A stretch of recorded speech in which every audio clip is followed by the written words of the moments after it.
Is your character not as agile as you would like?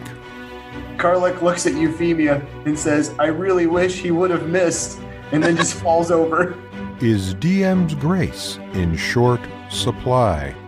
Oh, and the candles go out Yeah. on the Minotaur's horns. Is compassion not your character's strong suit? Minotaur more like beef or more like cannibalism? I'm asking for a friend. Is persuasion your dump stat? Be prepared for a caster. Please do not move on their own. There's no caster here. Listen long enough, and you too might learn how to roleplay 8 charisma.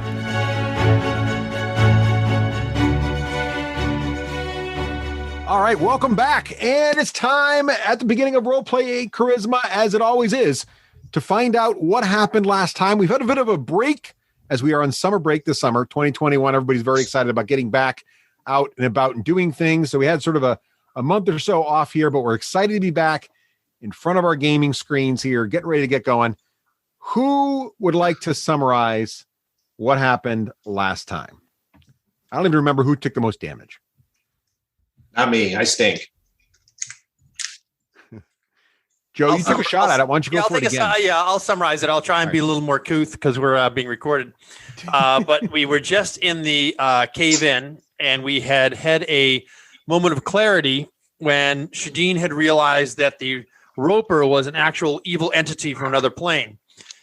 He was told this by the voices within. We have not realized this because he attacked it, unbeknownst to us as we were enjoying our sweet pies. I chased off some orcs who may have joined the battle, and then I believe myself and I don't think anybody else really helped out. It was just myself and Shadeen, maybe the rest of the party. I don't remember a druid helping at all. He was useless going into it and actually wiping out the Roper. At that point in time, to make sure it was dead, I was going to slice it down with my axe, but then I was jumped in front of by Shadeen, who then ripped it open and pulled a diamond out of its gullet, or a ruby, or some sort of precious gem. As you know, Ropers always carry stuff shoved up there underneath their feet. And so we went and, got whatever we could out of that. And then we were making ourselves our way out of the cave-in at this point in time, where the staff was isolated in a separate area down. The cave-in kind of spirals down as the stream goes.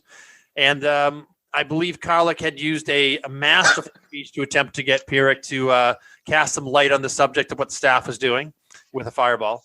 And then we had I believe that's where we ended, unless I missed something. That's how I'm going to tell you it happened. That's pretty good. I would add a couple things, but then if anybody else wants to add anything, you can. I thought there was some stuff Doc discovered, or was that like 2 sessions ago? Sorry. Doc had went in there and messed up some kobolds or deep gnomes, I think. And he had actually furthered the plot more than we had by actually finding out that the true bad guy, what's her face, the doppelganger we killed, the true one is actually already in the Wave Echo Canyon cave mine thing.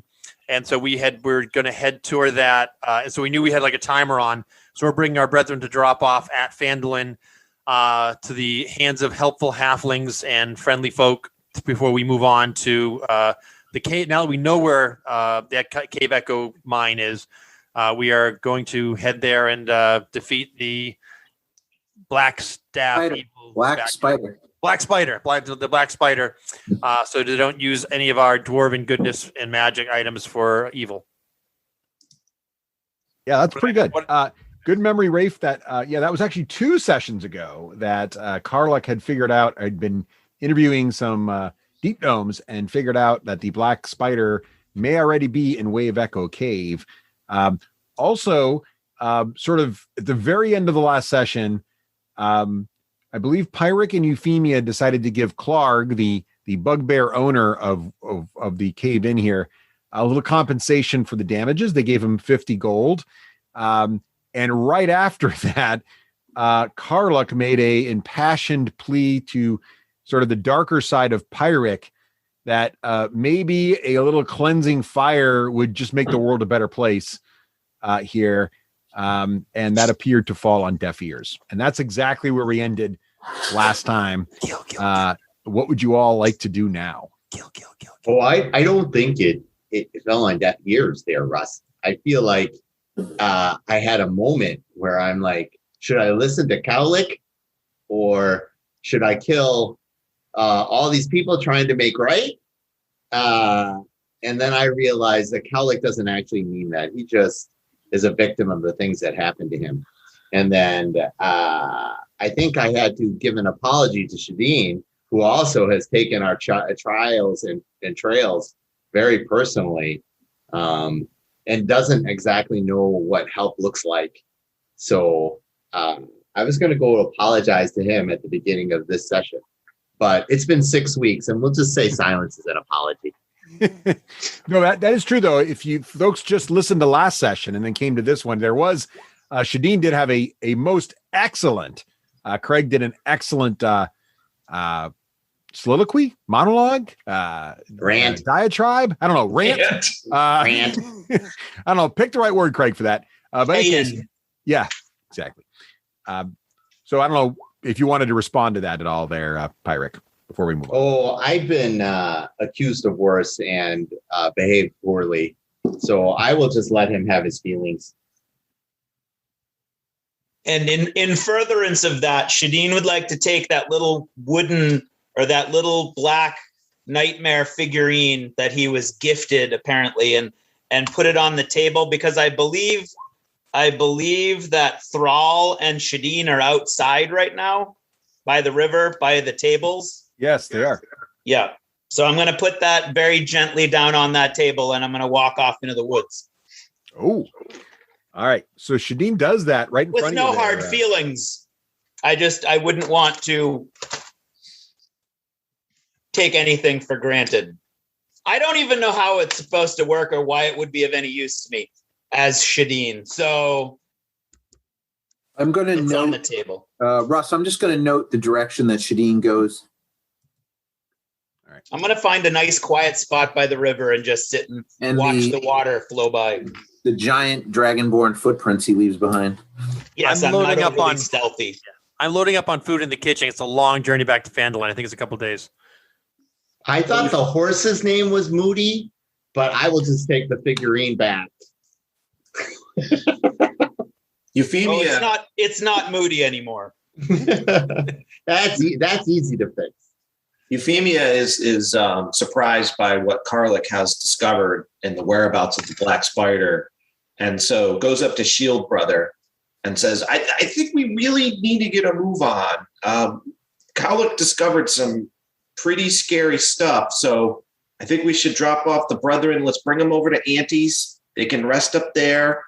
If there's any trouble, Pyric can kind of take care of it. He's good at like seeing that, and he can launch fireballs. And plus, we have you, Shield Brother. So let's sneak them in. Let's get them safe, and then we should go to the Black Spider. Aye, little sister. I think I agree with you. Before we should go, we should leave it up to you to mend this bridge between. Apparently, we got Shadeen leaving back his little trinkets back here. I point to the horse. Maybe you might want to see if we can smooth things over and make sure he takes it with him. If not, see what else you can do with it.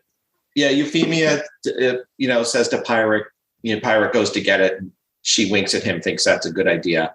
And then Euphemia will go sit next to Shadeen on the river and pat his hand and say, I'm really sorry that roper, it caused you such anguish. I hope that the voices inside your head are quiet or leave you at peace, or at least you rid this place of apparent evil. I had no idea. You must be omniscient. Yeah, the roper didn't cause me any pain, and there was no pain that could not be borne. All that was conveyed was clarity. But thank you for that. Are you okay now? I appreciate the sentiment. Are you okay now? I'm fine, thank you. How are you? Do you want to come with us to the Black Spider, but first to Phandalin? Yes, I'm with you. Okay. I'll go tell Shield Brother. He's okay. He's ready to go. Karlik, let us go. I'm going to go and take, Karlik and I are, Karlik, you help me raid the kitchen because I don't want to leave this place, hungry. You see Calic's backpack already stuffed with troll biscuits and no black pudding. I leave the black pudding. Clark is looking nonplussed, but he's still counting the gold he was given. So he seems pretty okay with things. We load up on all the food that I can carry. I know I can max out at like 300 pounds of food, and we're schlepping down the stairs. Fine, let us go. Thank you, little sister. To arms, we must go and take back our Wave Echo mine. Oh, one more thing too, Pyric. Did we give Clark any new instructions? I cannot recall after the slaying of the deep. Well, Ulrich and Adric spent some time with him to help him find his clarity. We talked a little bit about the power of friendship and picking a direction that would give him the most potential for fruitful endeavors. Russ, what did Adric, or who's playing Adric? John, what did Adric decide to, after he interpreted that Clark had actually done well by the Soul Forger, and that somehow Captain Betrayer had been mind influenced back to the dark side? What else did it transpire between them? He probably, I don't know. That was correct, Seppi. So yeah, that conversation did happen. John role played Adric to have a conversation with Clark, and he did learn what you summarized, that Zoranka had returned and seemed to have wanted to help, and went off to Cragmar Castle to assist. But when he returned from Cragmar Castle, he was a little bit overzealous, let's say, to be a help, and just seemed to be getting back to darker ways. If only we had destroyed that altar. But Adric feels like Clark does seem to be living up to his bargain, and felt pretty good that what was going on here was as noble a profession as you could have, being run by a bugbear and hobgoblins and goblins. Eric, I have an idea. I think we should let Clark know that if he continues in the proper ways of Moradin, we will come back and give him more gold. Could be 100 gold. And is there anybody else Clark feels wants to accept the brand of Moradin to show their faith for Moradin and help spread the proper word of the Soul Forger? I would also warn him that if he does not follow the path of Moradin, then it will not be a reward of gold, but the reward of hammer.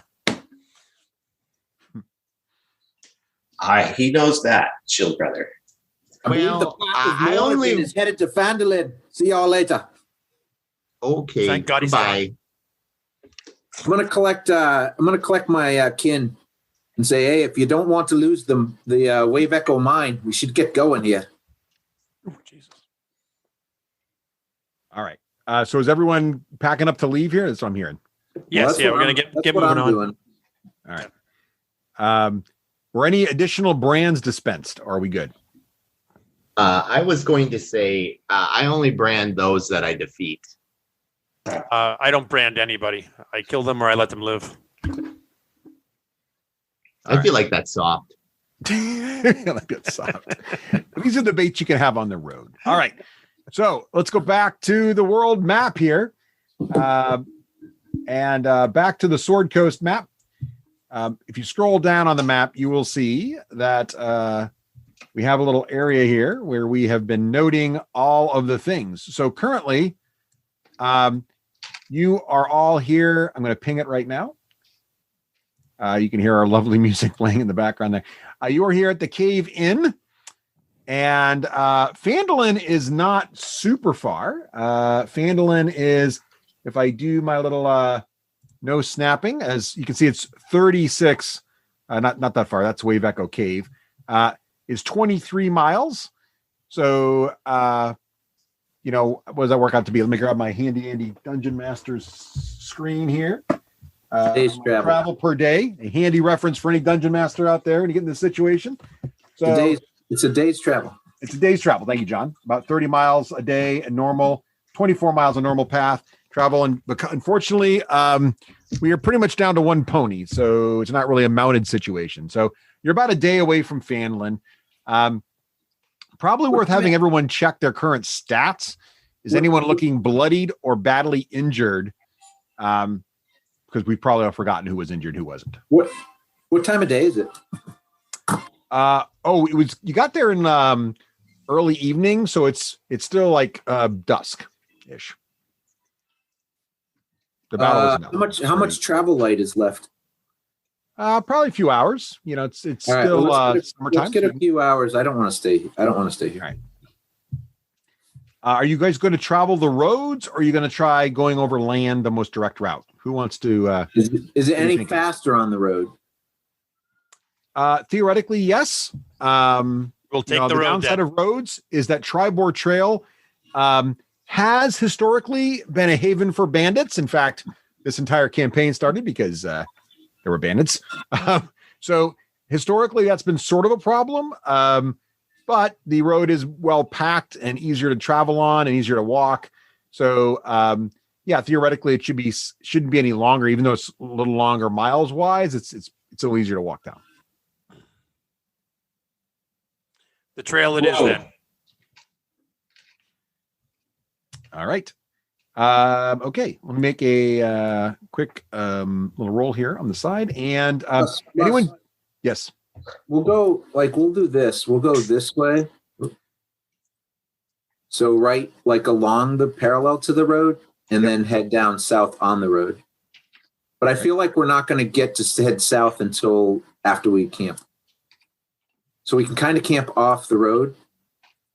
That seems right. Way, like right up here. It's about 10 miles from where you are now to the intersection, which would be, several hours walk, but not too bad. Like exactly what we need to get to the evening. All right. Okay. So you'll travel to there. I've already rolled. Anyone want to do anything special on the road? Anyone want to have any discussions at all while you're walking along there? Thrall, do you feel like bagpipes, a lyre, or a lute? I think bagpipes are a better marching tune. I completely agree. That's what I was thinking. I already have the bagpipes out. I start bagpiping away, and I'm waiting for Thrall to hopefully pull out his drums. Aren't you fortunate? I know the exact words to this song. Oh, God. Also worth noting that the well formerly known as the Owl Well has been relabeled on the map to the Well of Shadeen. For reasons you have to go back and listen to old episodes for. All right. So it's actually an uneventful walk in the evening here. You actually have a nice walk. This actually feels like a pretty good walk. I mean, internal hard feelings that you're sort of still all working through. I mean, there were some awkward moments there back at the cave-in, but the food is fantastic. The evening pleasant. The company is starting to feel a little better again. The music is fantastic, as always, with the Minotaur Bard. And so you get to the crossroads here feeling pretty good about yourselves and the world in general. As you get ready to camp, I assume you're going to break camp here. It's starting to get pretty dark. I mean, the bugs are starting to really get out heavy. It's unfortunately a moonless night, so not a good evening to walk by. So it might be good to set up camp here, and you get here about when you think you might to the crossroads here. We eat like kings tonight. Are we supposed to be seeing these objectives? Which ones? I don't know. There's a screen that says. Oh no, that was just me opening up. I was looking for our watch order. I forget where we put it. Oh, okay. That's John's notes. Sorry, I want to make sure your notes weren't coming through. Yes, I do have the watch order. Hang on, right here. Did I not share it with everybody? I did. I feel like it's at the top of the screen. Let me show it to all the players. Here we go. Watch order is up. Oh, there you go. There you go. I knew it was around somewhere. So there it is. You guys watch in pairs. Looks like it's Shadow Child and Thrall, Euphemia and Ulrich, and Pyric and Karlach. Would you like to make any changes to that? The spelling of Euphemia, I think, is wrong. Yeah, I'm fixing it. Okay, thank you. The spelling of Shadow Child is wrong, too. It's got an E at the end. You can edit it. You guys make any changes you want to that document. Knock yourselves out. Can I put 2 E's on Shadow Child? I think it should be 6 E's on Euphemia. And I will be thus known as Shadow Childy. Shadowy Childy. Childy. It's a food product. All right, I'm gonna go. While these guys are stuffing their faces, I'm gonna go out and mark our territory so we're not bothered by beasts. Far enough away, I can't smell you. Mark our territory. I've got to mark each point of the compass. Most people come back for a bunch of change. My brother still urinates outside right around camp. All right. Russ, has Euphemia ever seen a wolf, timber wolf, or any kind of wolf in her life? You know what she hasn't seen is a dire wolf. She's seen regular wolves. They're not uncommon in the plains here, so you have seen regular wolves. Yes. I'm going to smoke a pipe of smoke monsters and smoke wolves all night long just to tease Bear Brother. Okay. Do you try to make them extra big so they look dire? Mm-hmm. All right, fair enough. The bangs aren't long enough. At least that's what I've heard. All right. Checking for excitement here. We're good. If anybody else wants to do anything special, otherwise, the night's watch is uneventful, and you have a nice morning sun. It's a little damp from the dew, but the clouds that block the moon seem to be gone by morning, and it's a very lovely morning. Lovely weather. Feels like it's going to be a pretty good day today. What could possibly go wrong? Russ, give yourself a point of inspiration for describing the dew level. That was phenomenal. It's about a 10.9 dew point. All right. All right. Anybody want to do anything special as you set off down the road to Phandalin today? You should be there by dinner time, actually. I do have not something special. We can do it while traveling, but it's a conversation for both Pyrrhic and Shield Brother, and of course Bear Brother, and anybody if they want to chime in. I'm curious whether we need to be just launching ourselves into town with our dwarven brethren, or if we should try to, maybe send Bear Brother ahead, or I can go too, and we need to scout, because I don't know the danger level. We've heard rumors that it's dangerous. Unless I'm mistaken, probably the safest place might be the ruins of that burnt out house that accidentally burned down when you were there. I kind of look over at our mage. Otherwise, we can go in and see if your family would be a safe place to keep our brethren. I'm not terribly worried about Phandalin because I believe the Red Brand threat is behind us. Oh, I think you underestimate the betrayal of the butcher. You may be true, wise wizard. What would you suggest? One of the previous party members turned and killed my hopeful friend, Lord Hallwinter. And I look at Cowlick, who's now wearing Hallwinter's heirloom ring. Yeah, Pyrrhic, I've been thinking about this, and I believe we should fireball all of them. I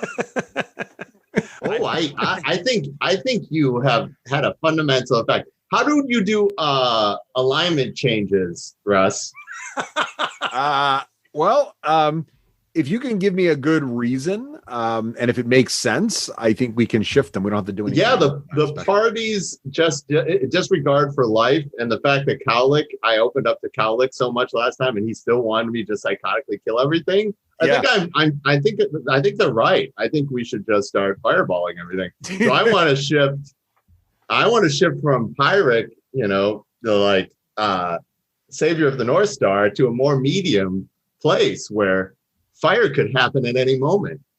I feel like my sanity is finally giving way. Your warring factions, the fire side is sort of starting to break through. Well, yeah, I mean, Cowlick made it very clear. He was very helpful with the ice, and then we are having a nice dinner, and then suddenly, trying to help others was a betrayal of friendship. And so now I feel like there should just be a shift. So we can agree we're going to stay in the old burnout manor for my brethren. Here's what I'm thinking. And I just ignore Ulrich. This is what I'm thinking. I'm thinking that I can sneak our kin in. I think it's weird that I asked a question of Russ and then people just talked over me and ignored me. No, it's okay. So we paused and he didn't say anything, so we just kept going. Well, I think two things. Sepp, if you want to change alignment, that's totally cool. Send me a short Facebook message or email, whichever you prefer. All right, just that's giving me that's what I'll definitely do. That. Yeah, what you want the new alignment to be, and sort of the little bit of fluff behind it, and we'll put it into your personal history. Because I don't think everybody needs. I like kind of like this part being sort of a little bit under the radar, so not everybody knows exactly what that is. All right, I'm on board. All right. I do want to help you, Seppi. But I do like that stuff changing. I do think it's awesome. I've known Russ for 20 years. When he says short, he means at least 20 pages. Oh, that's easy. Well, yeah. But the more you put in there, the better it is, because then we can watch it change over time.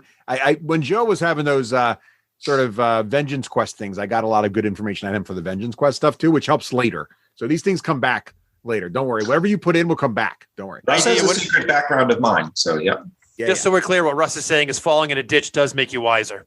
Yes. Certainly falling in a well does. So, all right. So back to John and Joe. So, John, I'm sorry. You were saying what? All right. I'm good. This is the plan. This is the plan, unless somebody argues. We're getting here in the evening, right? Late afternoon. Yeah, like 4-ish. Yeah, it's not the evening, it's the afternoon. All right. So what I say, so we don't draw attention to Euphemia's aunt. We camp outside of town as undetected as possible. I will sneak my kin in if anybody wants to come with me who is also sneaky. But you could also use my the staff's order, so it should be fine. But we shouldn't take all of us. I just want to sneak them in. It'll take me a little while because I'm going to spend some time using the staff to awaken a nearby tree to protect them. So that will take me most of the night, but then I will be back and then we'll leave in the morning. Where are you planning to put them? It was your suggestion to put them in the basement of the old building. Oh, is that? I heard aunties and I heard. No, what I said is I said I don't want to draw attention to aunties. Oh, So that's why I suggest we don't even go there. But I will sneak them into the secret passage. Hopefully, that's either been abandoned and nothing's found it. So I don't know if somebody wants to come with me in case there is something in there. I will go with you because Shadow Child is proven to be quiet as well. Oh, then I think Shadeen. Even though he's wearing all that bulky armor, I'm not sure why he's so good at it. Oh, I'm pretty sure that was a fortune aspect that will leave at any moment. But I'd be happy to come with you if you'd like. Well, there's the old saying that you'd rather be lucky than good, or like my brother, you'd rather be, or you're just unlucky and not good. I find a man's luck will hold. A dwarf's luck will hold if he's strong and brave enough. Yeah. Now, move along, lucky man. Probably why you have no luck. All right. So do we want to do that real quick? We can do it as a group. I'm just afraid it will attract more attention. So it's not that I'm trying to separate us. Whatever you do, I think you should bring somebody to watch your back. So if Shadeen can be quiet enough, I think it should be Shadeen. We have to check out the cave real quick because I'm not leaving our kin there and not having checked out the cave. Can Shadeen? Can't we just circle around Phandalin and get to that cave? I mean, it's not that close to Phandalin. Right. We're just trying to drop off our brothers, though. Right. About the cave. If you guys want to separate, but the cave was a good distance from Phandalin. We had to hike back. It was Pyrrhic, myself, and you hiked back to it. So shouldn't we be able to go around the town and come down? No, the cave is in the. You talking about the Manor Cave? Yeah, the Manor Cave. No, it's in town. I thought we had to hike a good distance. No, it's like up on a hill. Yeah, it's in town. Guys, I'm confused. What part of this plan involves us getting cobbler and coffee from Auntie? I don't understand all this sneaking around and dropping off the brothers. Number one is the cobbler. Number two is coffee, and then we'll get your brothers somewhere safe. That's what I was. Karlik, always speak wisdom to my brother's words. There is a concern, Karlik, that if we go to the aunt's house, she will be killed after we leave, and you will never eat cobbler again. This got dark fast. All right, so do we think that there's actually evil cultists in this town? Well, Patrick makes the point, and he's the smart one, that everything in this town has been corrupt so far. And I'm not really from city, so I just thought this is how you all lived all the time. But apparently that's not normal. I have faith in Auntie and the hobbits that live here. I see the goodness in people, and I do not think our brethren will be in danger here. Well, I'm not against going to just dropping them off at the auntie's and waking up one of her trees if Euphemia is okay with that. I agree with all of you, but I think what we should do is just spend maybe a week in Phandalin eating cobbler and having coffee and see if the cultists jump us. And if they don't, we know it's safe. The problem with that is that the world might be ended by then. Yeah, the Wave Echo Cave is on a. We believe that the Black Spider is already in the Wave Echo Cave. And once again, that Cowlick will leave you with no cobbler because you won't be able to eat it because you'll be dead. I'll compromise. We'll stay for 3 days. I'm okay with it. The other option is you can stay here and guard Auntie and eat all the cobbler you want while we take care of the Wave Echo mine. Yeah, well, I mean, I think we could do a thorough between your abilities, Cowlick. I think you can probably go and find out if there are any other anything else in town by interrogating anybody that may be bad. We also have the Order of the Gauntlet here to help out, and we may be able to help. We find out from them if anything bad has happened here. Inquire with our abilities. If we don't see anything bad within a day or so, we should move on to the Wave Echo Cave. All right. So I don't wish to dally in Phandalin, I guess is what I'm getting at. Right. It benefits us none. And I believe the safety of Phandalin would be better served by taking the Wave Echo Cave away from the Black Spider who's ahead of us there. Right. And it's probably best if we approach the Wave Echo Cave during the day. So spending the night in Phandalin is going to happen. So if everybody wants to do this investigation thing, I have no problem with it. I will be spending the evening creating protection for wherever we decide to leave our kin. How about this? I liked the plan to begin with, but now I'm beginning to think maybe we should go to Auntie's. Bear Brother creates the protection. We have our full party to protect, but we'll sneak the dwarven brethren in. We've all been there except for Shadeen and the brethren, so anybody shouldn't be suspicious. Oh, that would be the first place they're going to look. Oh, that's a good point, Pirate. Okay, what do you think? Put Thrall away? I like Thrall's original. Let's do that. And Shadeen can be quiet enough, Thrall?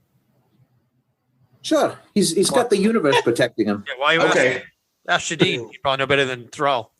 Shadeen already said that if he was quiet in the past, it was more luck than skill. But I've also been told that it's better to be lucky than skillful. So happy to serve. Not by both dwarves. All right, let's just hustle Euphemia, myself, and Shadeen over to the cave with Grundon and Adric, and I will cast before we head into Phandalin. I will cast Path Without Trace as an action with a super powerful staff. And then we will use my shadowy veil of 30-foot goodness and sneak into the town at dusk, assuming that's when we got there roughly.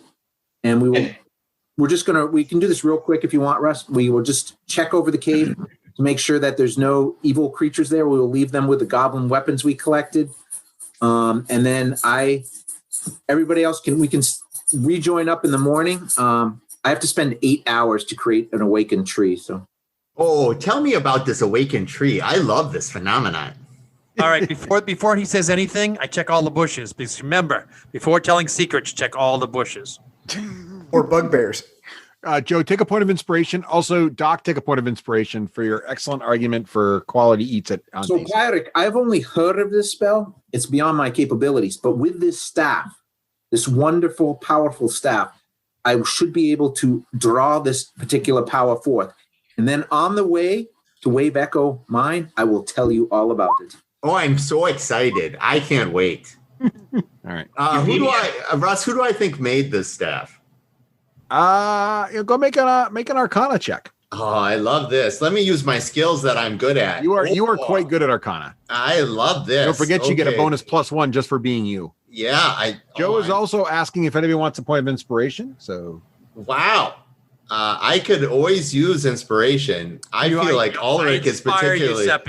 Oh, thank you. You're always inspired by this dwarf. Yeah, I feel like that's a thing. I was promised vests. So 21. I got a 21.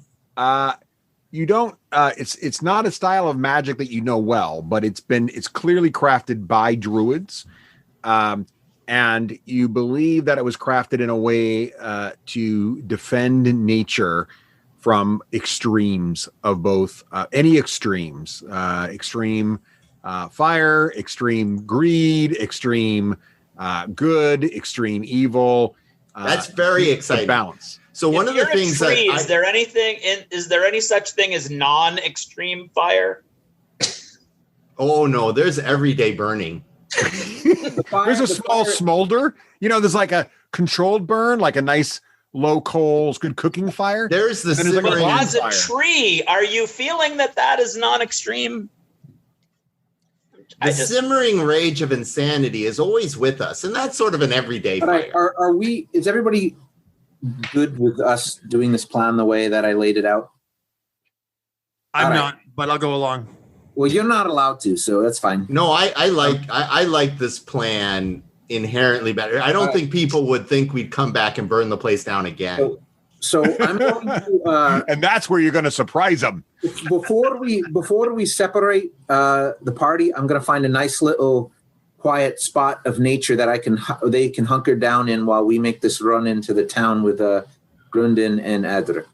Okay, so this is not actually town. This is that woodsy part of the the keep. Well, yeah, I don't think you guys were going to go into town because we didn't want to draw attention. Yeah, let me help you guys out a little bit here with the planning situation. So, okay, I'm going to move the party camp right to the edge of town, and let's just, for narrative purposes, let's just say that the party is on a small hill outside of town, but kind of overlooking town.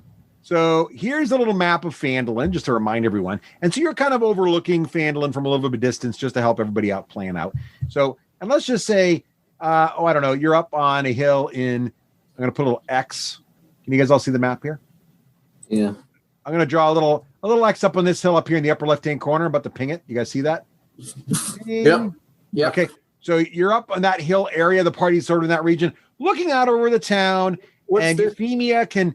Anybody who's not familiar with Phandalin, Euphemia's pointing, oh, look, everyone, there's the smithy over there. And there's, the Shrine of Luck, and she's pointing out all the different places.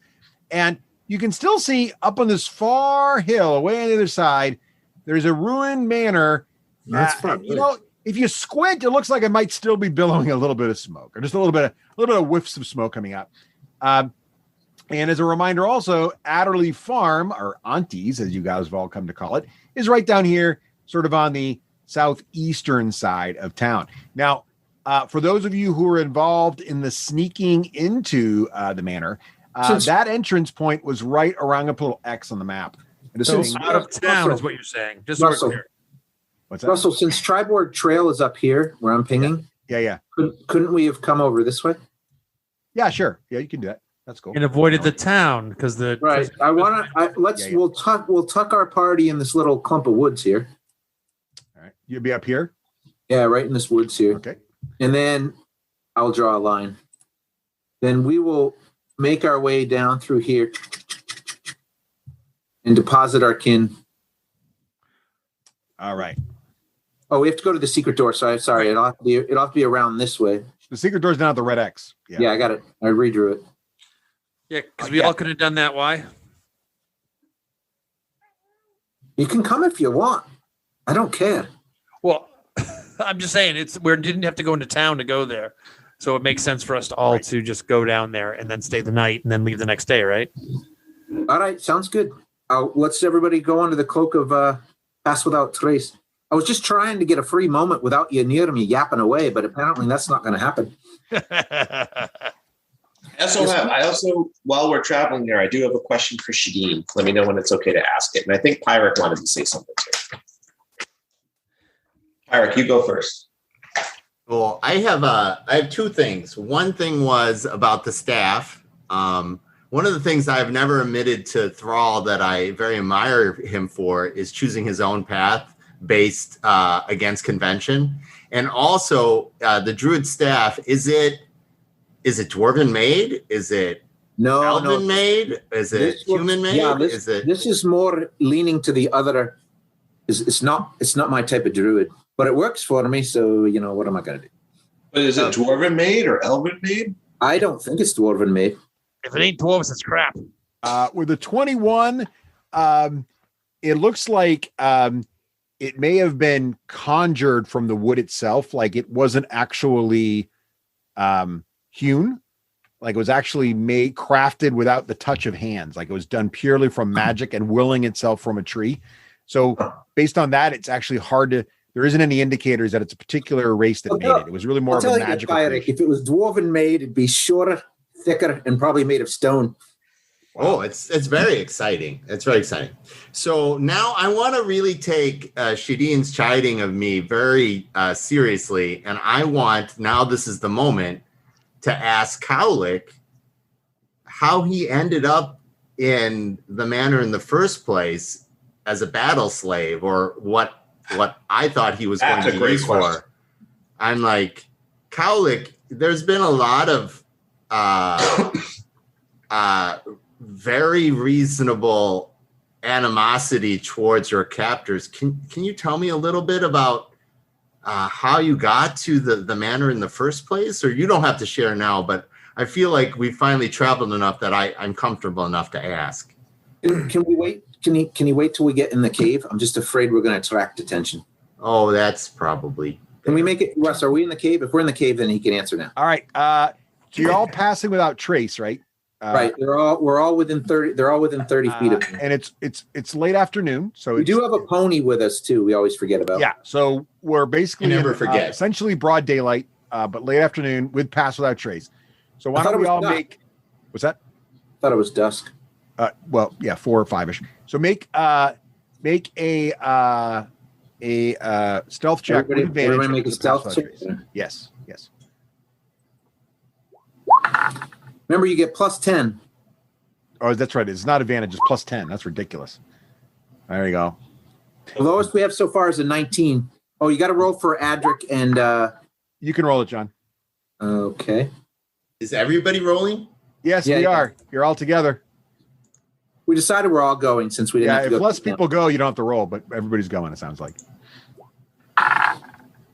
So Adric has a 21. Well, I don't know what his dex is. Wait. 24 for one of them. There you And go. There's only 2. did I roll an extra one? Oh, maybe I rolled the 2. I got Rolled a a 12 2. on one. I got a 12 on one. Okay. What was the worst roll besides was it 12 for 12 was the worst roll. that's not bad. Gonna make a quick check myself I here. didn't roll for the pony though. Oh, and the good news about that is nobody has to feel bad about all of us coming because one of the person that made it 12 had to come. So you make it all the way around, and you don't feel like you were spotted. So that's good. And you make it all the way around the side of the manor. As you go by the manor, Karlik, you do have a few flashbacks to being in the cage and some other sort of things, a little bit of PTSD as you go by there. But also, you can see that the manor has completely collapsed into the mountain. Like the fire has just burnt through all the joists and all the flooring, and everything has just collapsed in to whatever was the lower level there. And so there may have been an entrance up here once to the lower level, but not anymore.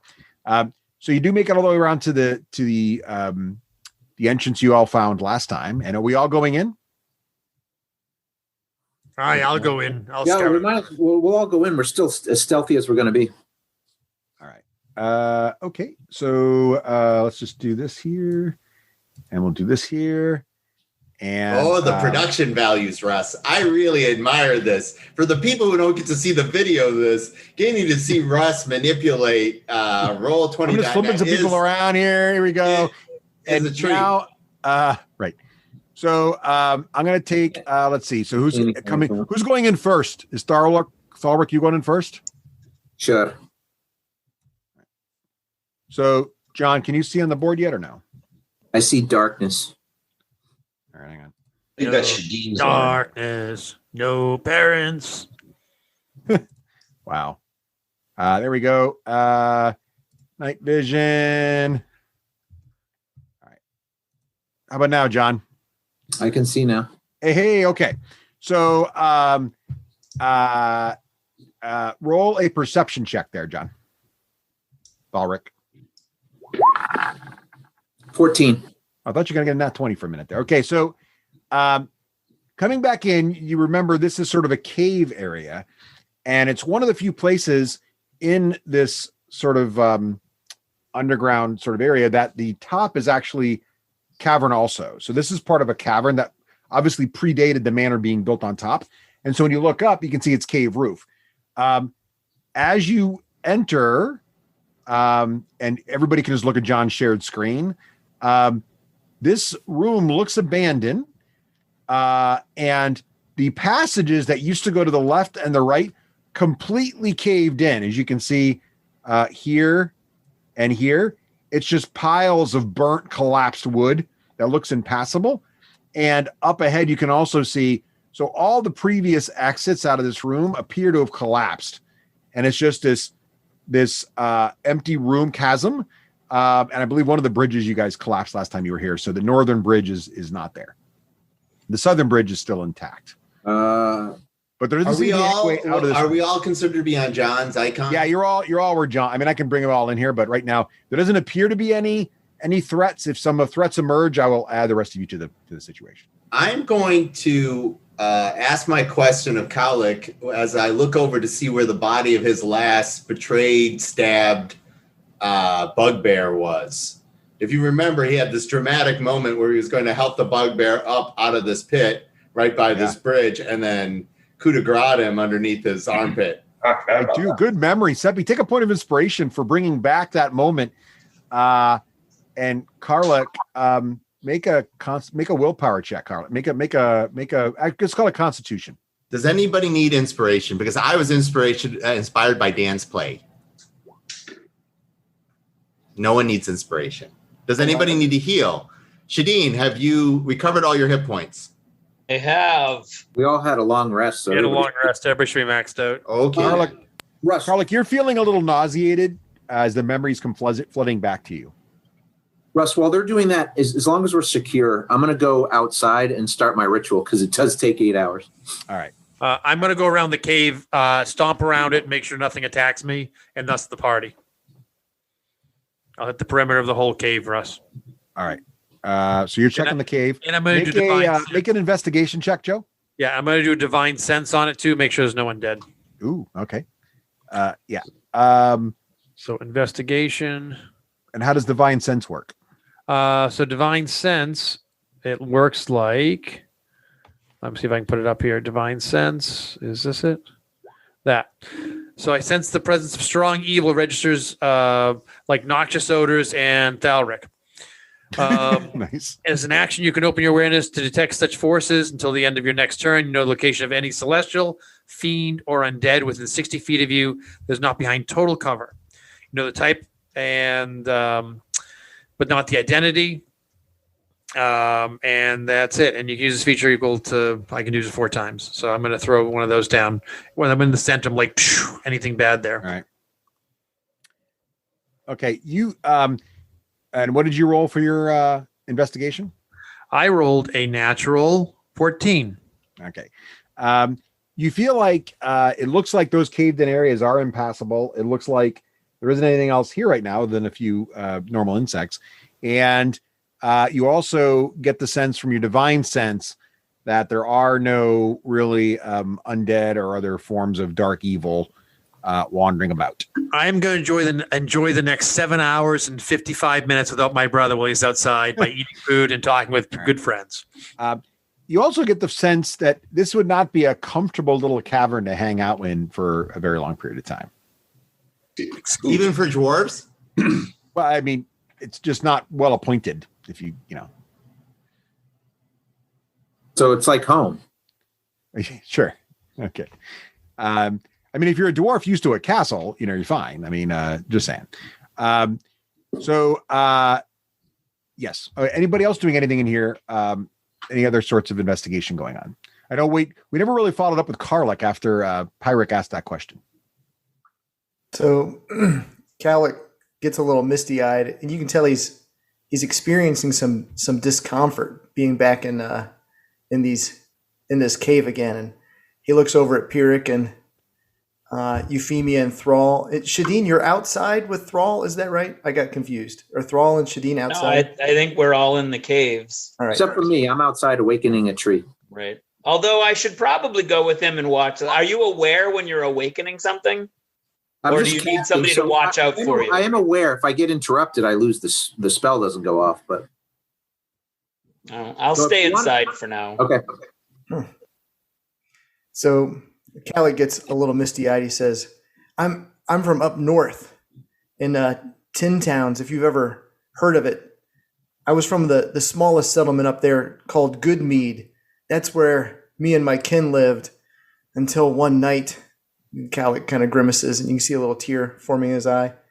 We were attacked by bugbears. And that's when they took my mom and dad and my little brother. My cousin lived with us too, but she had already left. Her name is Carmilda. And she had traveled south to join the Harpers. And I was the only one left. There was a few village survivors, and we managed to get to another one of the tin towns, but there weren't many of us after the bugbear attack. I decided to travel south and find Carmilda, and I did. And she helped me join the Harpers as well, and I explained what happened, and we've both been traveling around since, trying to find where these bugbears came from to hopefully find my little brother, my mom and dad. And that's where I traveled to Phandalin, and I was sleeping one night. I was tired from traveling, and I got jumped by bugbears. And they captured me and brought me here to this castle, and I knew my fate was going to be dire, but luckily enough, the lock, I was able to pick it, my friends, and I broke out, and that's when I wandered and I found you, Pyrrhic. He puts his arm around Pyrrhic, and you, Euphemia, and you took me in like new family members, and I'm just so fortunate and so happy, and I've been very confused. I kind of look over at the dead body of the bugbear. It seems like these beings must all be evil, but I don't know. That Clark, he seemed all right, and his cooking was really good. Doc, I know you already have inspiration, but I have to give you another one because that was exceptional. That was awesome. Nicely done, sir. Thanks. His cooking was really good. I know. You made the right choice sparing him, Pyrrhic. Oh, I don't know. I think your call to fire is most honest. But a wise man makes his own decisions, Pyrrhic, and an ignorant man follows public opinion. I always agree with you, Ulrich. So wise. So smart. I look at this this danky little cave. It goes, "There's beauty in all things, even if you cannot see it." And I go around making this place a little home for the next 8 hours. Okay, so is the body there? Was it smoldered? Was it smoked? It looks like it's smoked because smoke poured into this room, but the room never really caught fire because it's all stone. So this is probably the only remaining room left in this whole place. But yeah, there was obviously a lot of smoke. There's some ash and soot gathered, just kind of covering a little bit of everything, including the body. Okay, so that means the glass staff's body is around as well? Yeah. Okay. Kyle, look, would you mind?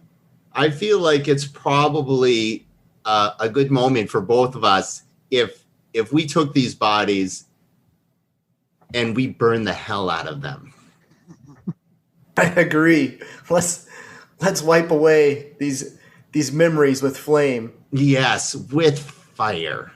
So where do I think is the least dangerous to us, like place to smolder the car? Do I have to bring them outside? I mean, I'm not dumb. A good exit for the smoke from here. Right. So do we have to take them outside? Probably have to go outside. Yeah, and that might it's getting to be dark now, so that might draw attention. But maybe all right, we'll stack them up, and before we leave, all right, I'm gonna plan to light it up, either one way or another, but probably not until we collect their kin.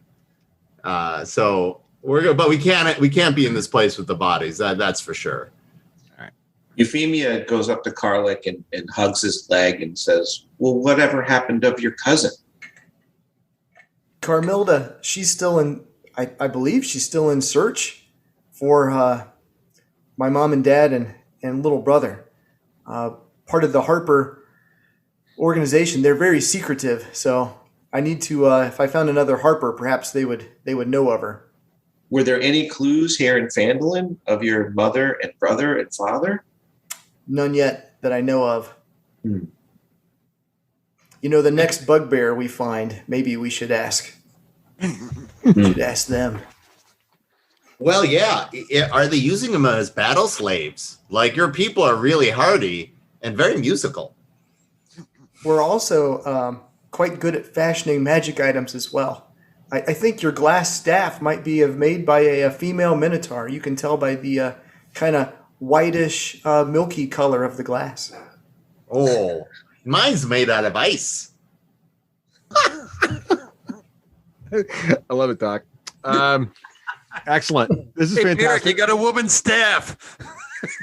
Wouldn't be the first time someone's accused me of that. So Adric looks at you, Ulrich, while Thrall's missing, and he kind of looks at the rest of you and says, so is the plan, how long we thinking we're going to be here for? And he's gestures to his cousin and himself. What do you think this is until you regain your strength? Because they still have like multiple levels of exhaustion. Oh, they're in right, bad Russ? shape. It's like, so should we not go into town? No. How long are you all going to be gone for? You're planning to go. I'm ashamed. I'm sad. I'm not going to be able to see the Wave Echo Cave. It's been such a long quest for us to find it, but I understand it could be very dangerous. It sounds like the black spider's already there, so I understand your desire to protect us. But if we could have bring you but you have other kin there, there's just no time, and you're a liability as you are, Edric. You know I'm a big fan of yours. Well, leave us some supplies, and we'll be okay. All right, I leave the food from that we got brought from the cave in, and I say it should be about 3 days till we arrive back. 1 day there, 1 day to cleanse it, 1 day back. I think that's ambitious, but sure. We've only been here in a week. We just cleansed the entire countryside from here to the dragon. So that's pretty good. All right. Excellent. All right. Anything you guys? So it's going to be 8 hours of Thrall working on the tree situation. Does anybody want to do anything else during that? It's going to be most of the night, obviously. Anybody want to do anything else whilst that is going on? Shadeen, are you planning to sleep at all? Or are you just going to stay awake the entire time with Thrall? And what's the plan? Are you talking to me? Well, both. I was asking Shadeen also, Craig also. Oh, well, he actually stayed inside. So right now it's just me outside. Oh, okay, never mind. So I have a question for Shadeen when it comes What time did we arrive, Russell? Like I said, about 4 or 5 o'clock. So it's about 6 o'clock when you started. By the time you got everything figured out, moved in, snuck down here, all that. And so 8 hours from now would be what, 5 in the morning, something like that. Yeah. So you'll be done by 5 a.m. Everybody else can rest, do normal shifts, whatever. Thrall's going to be a little tired. Yeah, I think 1 day you're okay. I think you have to. I'll look it up. Yeah, I won't give you a point of exhaustion yet. I think it's in. I think it's in Xanthar's because it's not in the regular player's handbook. Euphemia does have a question for Shadeen. I think it's multiple days. It's based on your bonus, your constitution. Yeah, I think you're good for the first day. Shadeen, Euphemia, what's your question for Shadeen? Euphemia goes up to Shadeen and she says, Dragon Brother, I did notice that there were times when you seemed to just melt into the darkness and disappear. Is that something that all of us can benefit from, or is that just from you? Any of you could disappear into the darkness. The trick is seeing inside it. And that's a question each being has to answer on their own. I see. Okay. That was it. That was the only question. And that's it. That's the only answer I got for you. Excellent. Craig, take a point of inspiration for brevity. Do I understand the nature of the darkness that Shadeen casts? Oh. Yeah, make an Arcana check there. I would love to. I love Arcana. I love all things weird and magical. All right. Whee! Oh, not one. Woo, that's perfect. Shadeen is an enigma to you. You can't, the way he operates, He's this an whole enigma idea of to him himself. talking to the universe, magic just doesn't work that way, man. It doesn't make any sense to you whatsoever. None of the things he does fits into the laws of magic as you understand it. Okay, then. It shouldn't be possible. Basically is your level of understanding there. Also, in other news, you get a red card. I'm very excited about this red card. Yeah, so here you go. I'm going to drop it right here.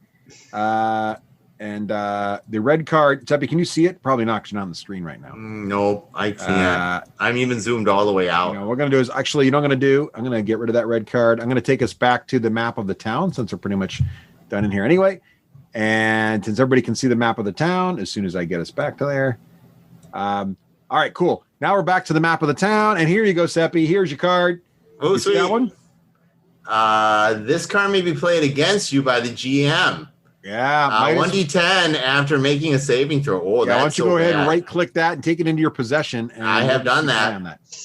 All right. Okay. Anything special anybody want to do before this nice evening's rest here in town? So close to Auntie's fine cooking, and yet so far away. So far, yep. Anybody want to do anything special as we go into our long rest here? Before I went out to start my 8-hour thing, I left a pile of nuts and berries. They should be fine. Okay. Adric looks less than enthusiastic about the nuts. Freaking spoil people. All right. So the night goes also uneventfully, fortunately, and morning comes. Everybody gets their long rest bonuses, recovery, except for Thrall, because he's stayed up all night. Okay. Has dawn gone by? It is just about dawn now. So, all right, I'm going to go ahead and roll for my recharge of my staff at dawn.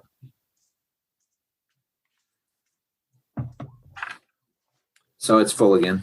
There you go. And you've got an awakened tree there, Thrall. I'm going to do everything I can, Russ, to not think about Thrall working his stump and then recharging his staff. Okay, probably wise. It's your loss. All right, I'll talk to my new friend. It's Mr. Crab. He asks what you would like to do, what him to do. All right, Mr. Crab. That's for Crabtree. Here's the deal. I'm going to have you stand right here. You know, you're used to standing, so I'm sure that's fine. Right in front of this opening. And then with these guys, I call Adric, Gundren. These are your new best friends. So it's charmed to me, the tree. Right.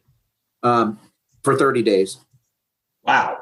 I want you to guard this doorway as if these were your own little seedlings.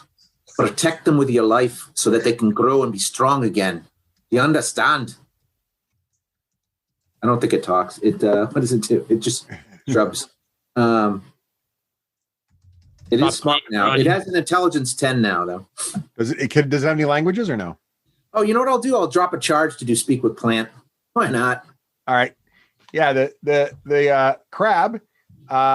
He feels that crab is kind of a hasty word for his name, but what's your true name? Now that I've been endowed with language. He does give you a name, but it's not really a name that could be pronounced with a tongue. It's very long and drawn out, and so about 15 minutes later, you have a sense of his true name and his true meaning, and you realize it'd probably be another hour and a half before you fully comprehend the full vision of what he is referred to by the other creatures of this wood, because it reflects on exactly where he stands on the time of the season and the way the moonlight was on him and the wind blew through the forest at the time that of his first leaf broke through the ground and his first little branch grew.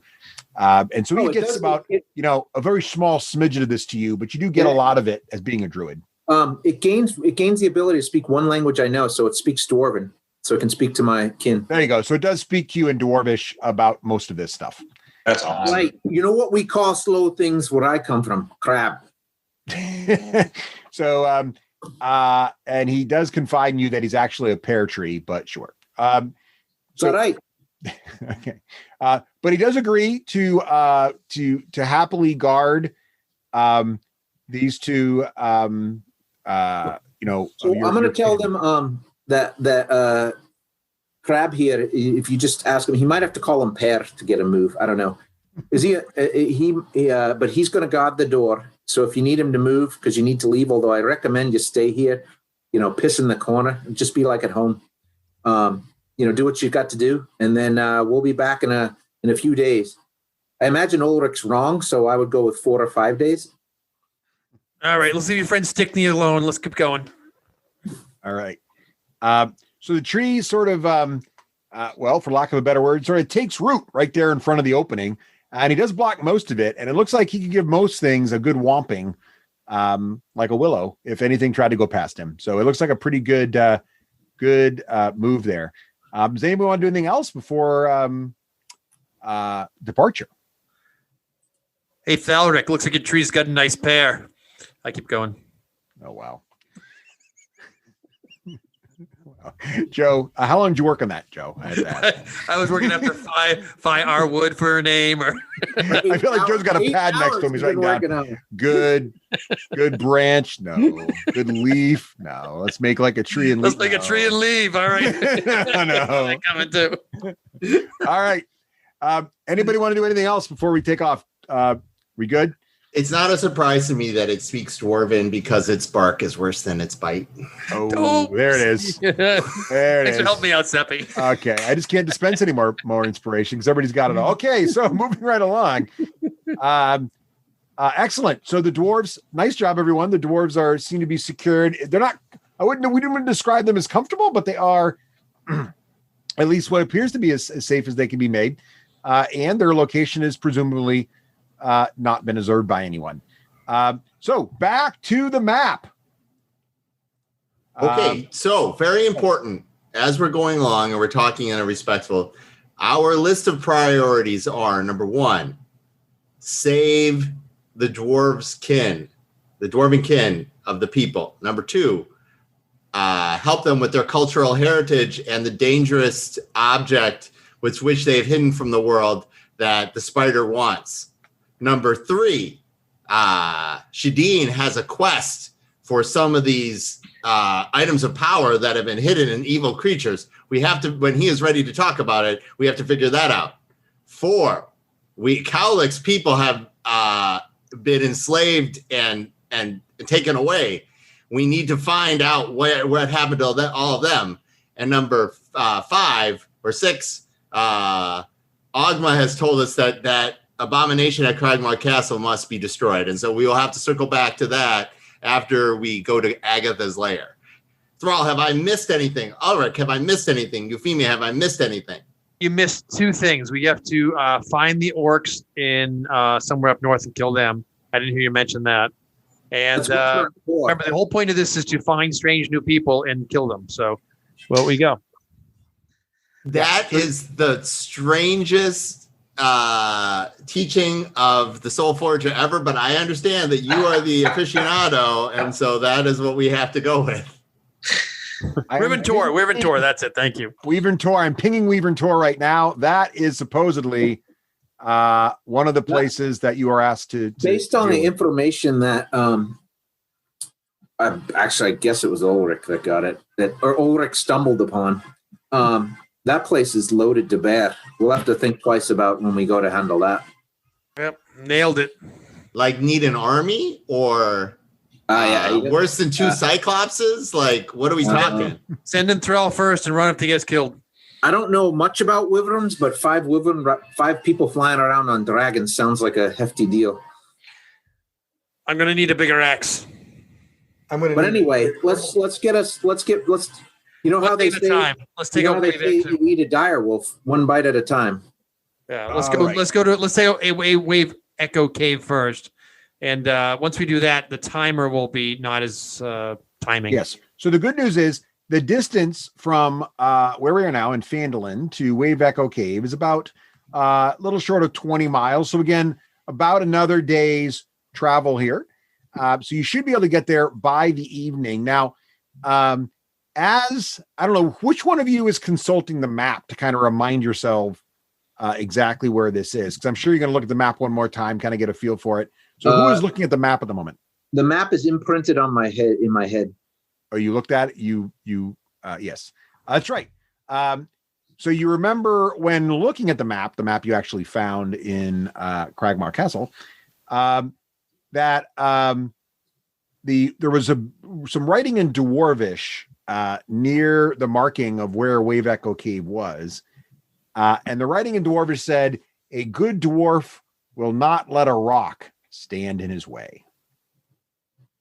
So you head off to the cave. Any special precautions, or how is our marching order going on, or anything like that as we head down towards the cave here? What's our plan? I'm looking in the sky for any By the way, these are low hills. These this symbol on the map here. It gets to the north east of Phandalin. It becomes extremely hilly as you move towards the Sword Mountains, which apparently is where the Wave Echo Cave is right on the edge of those. Is rock spelled R-O-K or R-O-C? It's spelled R-O-C-K. All right. You mean like a boulder? Yeah, something out of the sky. Right, exactly. All right, so we continue on. And any preparations? I have prepared to smash through rocks to get to the Wave Echo Cave. Okay. So I interpret it literally. All right. So is it harder to travel through the hills? What's that? Is it harder to travel through the hills? Not for me. It's a little bit slower, but these are low hills. So if you were getting into the mountains, it might slow you down a little bit. It's not too bad, though. You still can make it there. You feel like in one, by early evening, you'll probably be there again. As you do get closer, the hills are getting a little bit, more severe, but you're still able to navigate pretty well. Are we still bringing the pony with us, or do we leave the pony behind? I was wondering that. Leave the pony with the in the cave. Yes. That way, if they run out of food, they could just eat it. Oh, now we're gonna get fancy about killing a pony? That's my pony Star. I thought that's what people do. They hunt animals and they eat them. Boo. I don't think they'll need to. Karlik and I brought enough food from the cave in to sustain it for several days, and like kings. Do you want me to tell them not to eat it? Don't eat it. Don't eat the pony. We told Adric and Gundren not to eat the pony. My pony will return.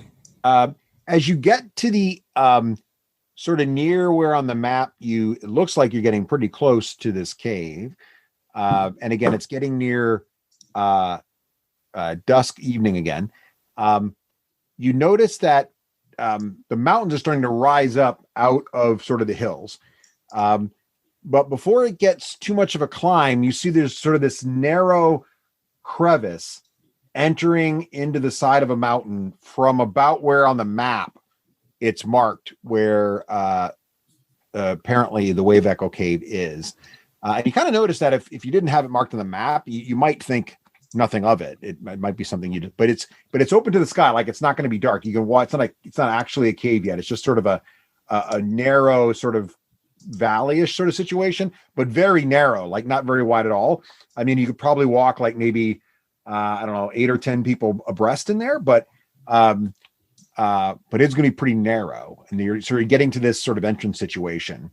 I'm reminded of 10 of my friends, 10 dwarves. They were rangers that came to this cavern, and only one left, that lone ranger. He then rode with another elf long ago, defending the mountains. I'd be careful of places like this for ambushes. I'm going to use pass without trace, Russell. Okay. So are you all entering into, how are you going to walk in here in a single file, two abreast, all shoulder to shoulder, all like, gunslinger style? What are you doing? Is that stone that I got from that shines when it's near myself, or God forbid Thalric? Does that do anything else? The one we got from the where did we get it from? We got it from yes, from the no, it only seems to shine. That does remind me, Shadeen, during all that resting, did you ever take a look at the thing you found in the sushi? No, I've been wearing it close to my heart though. Did you ever try to attune to it? I'm not aware of what this attuning is, but I stared soulfully into it for hours at a time during that 8-hour stretch where there wasn't much else to do. All right, let me send you a little message. Gene explodes. Euphemia, do you want to scout ahead? I feel like we could just go together. All right. Let's try to go quietly and in single file then. Quiet. You can't cook a rice by staring at it. Well, I can I can make up for your. Why would one want to cook a rice? Shadeen, I find you fascinating. My question is, does a bird sing because it knows something, or just because it has a song? I believe it's because only it has a song. Okay. So it's sorry, I missed what was happening. I was texting Craig. So it's So we're evening. moving. We're stealthing single file with pass without trace on us. And when it means stealthing, I mean walking regularly. And what is your single file order? Tallest to shortest. Shortest So- to tallest. So since Ulrich is insistent on walking regularly, he's going first. I'll take the lead. So Ulrich's in the lead, and then We who's didn't- behind We Ulrich? didn't tell him, but we're now 15 feet behind him. All right. Who is after Ulrich? Maybe 20, which still keeps Euphemia. him- So I'm next. Oh, I thought I was next. Never mind. Euphemia's next, Then Thrall. All right. then Thrall, So- and then who? I'm going to make Who's sure taller? that, Shadeen or Cowlick? probably Cowlick because of the horns. All right. Where are you in that pirate? I'm between you and Shadeen. Oh. Cowlick's at the back. Isn't this our sleeping order when we're all on our backpacks? Yep. Our All right. sleeping And then is bags. it? So is it then Pyric and then Shadeen? Is that what's happening? Yep. All right. So I've got Ulrich's up in front. There's a 15-foot gap, and then Euphemia, Thrallric, Karlik, and Pyric, and then Shadeen. Is that right? No. No, it sounds awesome. What's wrong with it? It's in order of height. Oh. Cowlick's at the end. Shadeen's the second from the end. I'm yeah. Well, So they got can it. look Okay. over Karlik. each other. it's in order of height, except for Euphemia's behind Ulrich. Right. Yeah. Okay. So the idea is that Ulrich will. Well, Ulrich does have my pass without trace, even if he's not trying. I'm super quiet. I wear heavy armor. You're super quiet. I think because- in the spirit of your relationship, you should actually stomp around when he puts you into a stealth situation. But All I right. keep over If his coming little, up. if his little, mystical, leafy stuff wants to make me more quiet, I'll say accept it. But otherwise, you're- I walk like a dwarf, my friend. Ooh.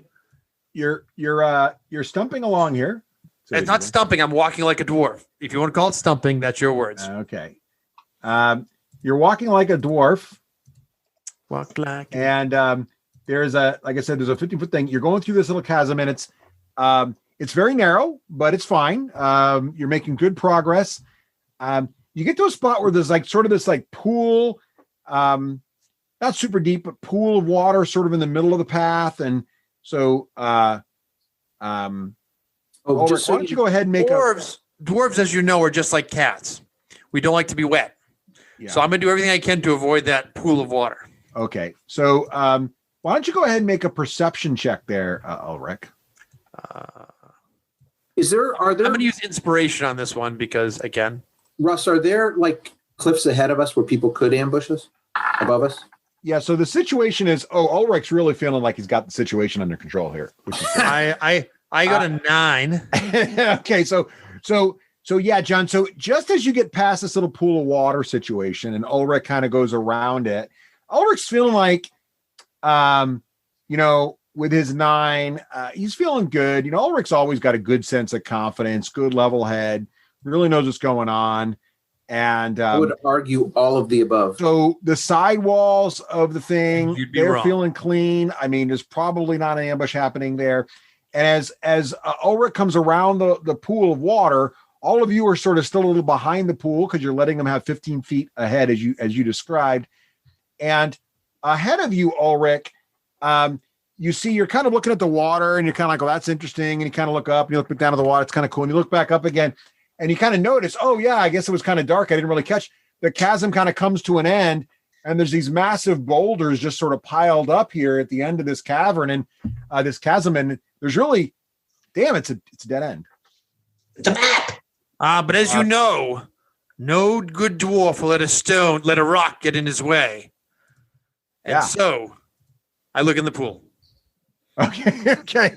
So You're all standing here, and Ulrich kind of takes a step. He stops. So he's about 15 feet ahead of you. You guys are all sort of still back, kind of on one side of the pool. Ulrich's kind of gone around the little pool a little bit, and he sort of stops, looks up at these rocks, and then he turns and kind of takes a step, I guess, towards the pool to kind of look at it more closely. So Ulrich's kind of looking at the pool. I feel a scene from Lord of the Rings coming on.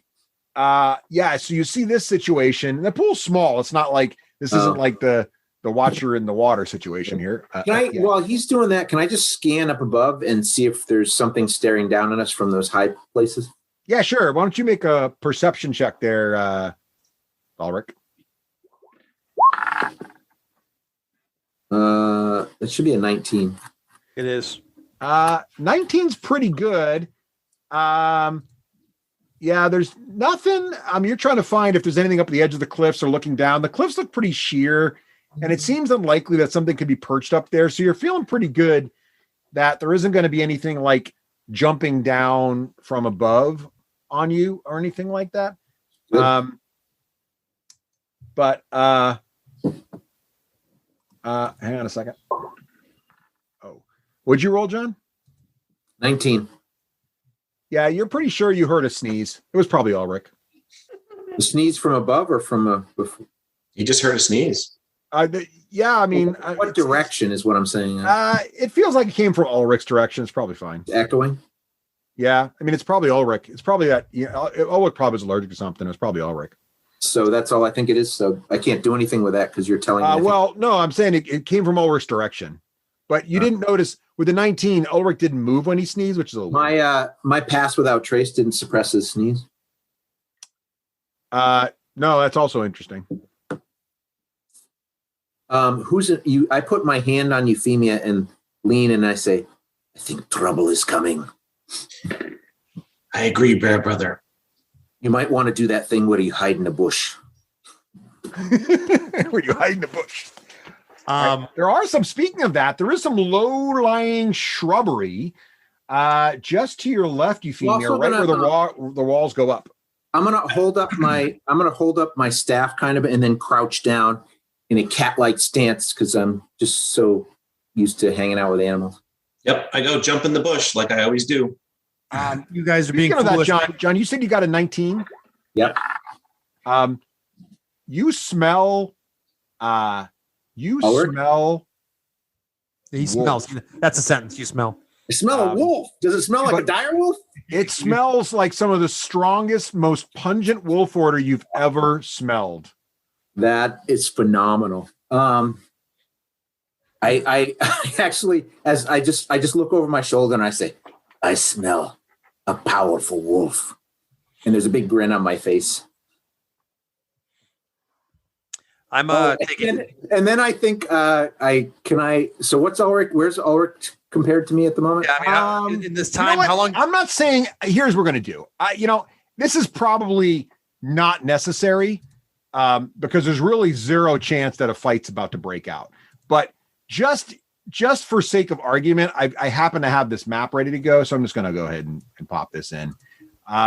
So here's what you're looking at. So where you are now. You'll see that there's that little pool of water, and you'll see that Ulrich is standing there, and you'll see below that is all of you in your marching order roughly, and you are following Ulrich up to, and if you scroll up, you'll see that there's a dead end up there. Does everybody see everything okay? Is everybody's vision working okay? Are those rocks? Those rocks are right in front of us, huh? Yeah, those are the rocks right in front of you there, just blocking. I thought they were up high. All right, that's no, they're right there. Got it. We're covering the opening. Yeah, exactly. There's a secret door. You just got to go through them. They're illusions. Here's the opening right here. I can see it. So right here behind you is this pool of water and Ulrich. How deep is that pool of water? Not very deep. I mean, it's about, I don't know, 5 feet down, and then there's probably about a foot or two of water in the bottom, looks like. Okay. All right. I am going to, can we take an action each? How do you want to do it? Yeah. Why don't we, just to keep things simple, why don't we just do initiative? Why don't you guys roll initiative? How's that? Don't forget to click your token. Is that keeping it simple? I think it is. Oh, Karlek with a nat 20 on initiative. Nice.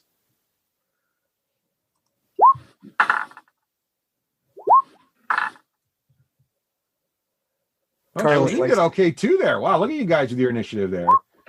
That's pretty good. We just fired off the initiative. All right, nice job. Everybody did great there. Let me just check a couple things here real quick. I'm gonna just Ulrich is so slow. Look at nobody else checking out this heart-shaped pole. I mean, come on now. It says you did a .11.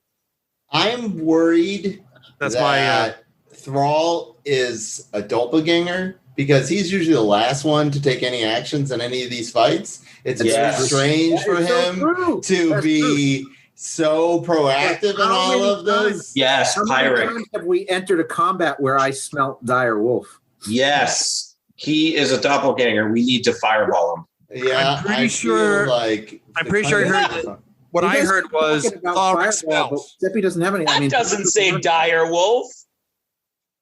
Pyric doesn't have any fireballs. It's a bugbear chef. Hey, we can know this guy. all right.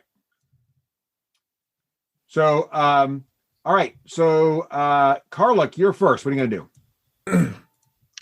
Everybody, I'm pretty sure this pool of water is used for a well.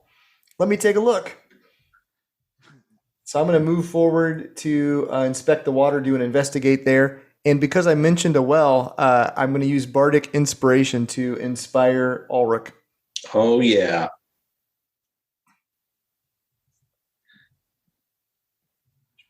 All right, Ulrich, you can give yourself some inspiration icon there. if Yeah, you like. I'm gonna do that. For some reason, my map's moving and not my. Investigation, is this hole used as a well? I got a 4. You feel like it's a puddle more than a well. All right, I'm going to cast a silent image and put a well hovering in the air above the pool of water. Okay. All right. Sure. So how does silent image work there?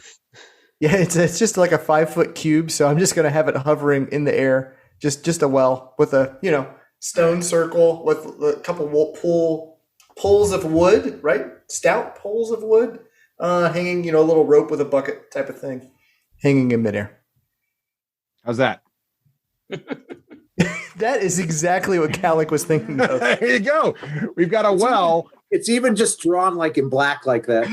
It's just drawn like that or in the. So yeah, Carly's got like a doodle of a well floating above the water. Exactly. All right, excellent. Nice job there, Doc. Okay, Carla, well done there, sir. Thalrek, what are you gonna do? I'm going to step up here and I crouch down low and I look around and I say, we are not alone. There's a predator out there. And I am going to cast magic stones as a bonus action. Oh, wait, is that how that works? I think it does. And then I'm going to ready an action to throw it if we get attacked. All right. Excellent. I'll double check that and make sure that's true. But I am looking around too, still trying to identify where this creature is. All right. Okay. And yeah, it's a bonus action. So now I have 3 magical river stones. I'll give yourself an icon next to your guy so we know those are up. An icon? Okay. Yeah, and some little symbol, just so we don't forget, because this could end in the middle of our battle. I just don't want you to forget that. Sure, it will. But you said there was 0 chance of a battle. No, there's no battle that's going to happen here. It's just that, in case there is a battle, I'm not saying there's going to be a battle. What a 0 chance was to us. Yeah, 0 is just, it's a non-zero chance of battle, but it's. So maybe. I have that machine gun, or should I go grenade? There you go. Oh, wait, I like this better. Cool. Where'd you get that from? Okay. All right. Shadeen. Yes.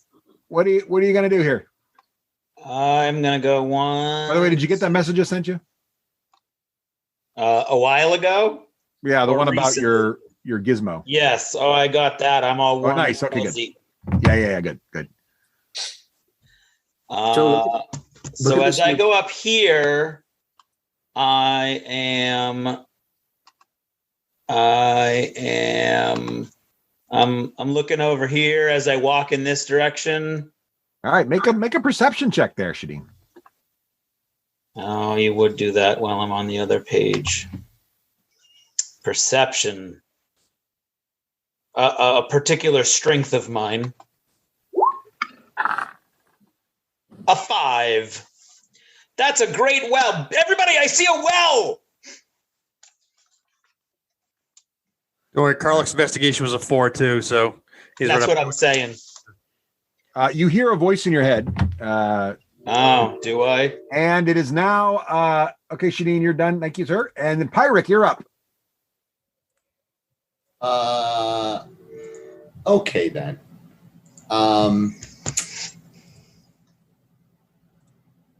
I am going to. I saw that Cowlick manifested a well, correct? Yes, he did. It was pretty impressive, actually. Okay. I mean, not the world's best drawing of a well, but the fact that he just brought one into existence over the pool is kind of neat. Okay, so I am going to use Magic Hand and pick up a stone. So here am I. Here, where am I? Okay. Oh, there we go. That's working. So I'm going to go right about here as I wave the staff of ice, and with it comes this cold, gripping hand that grabs a hold of a rock. Okay. And then I'm going to have the rock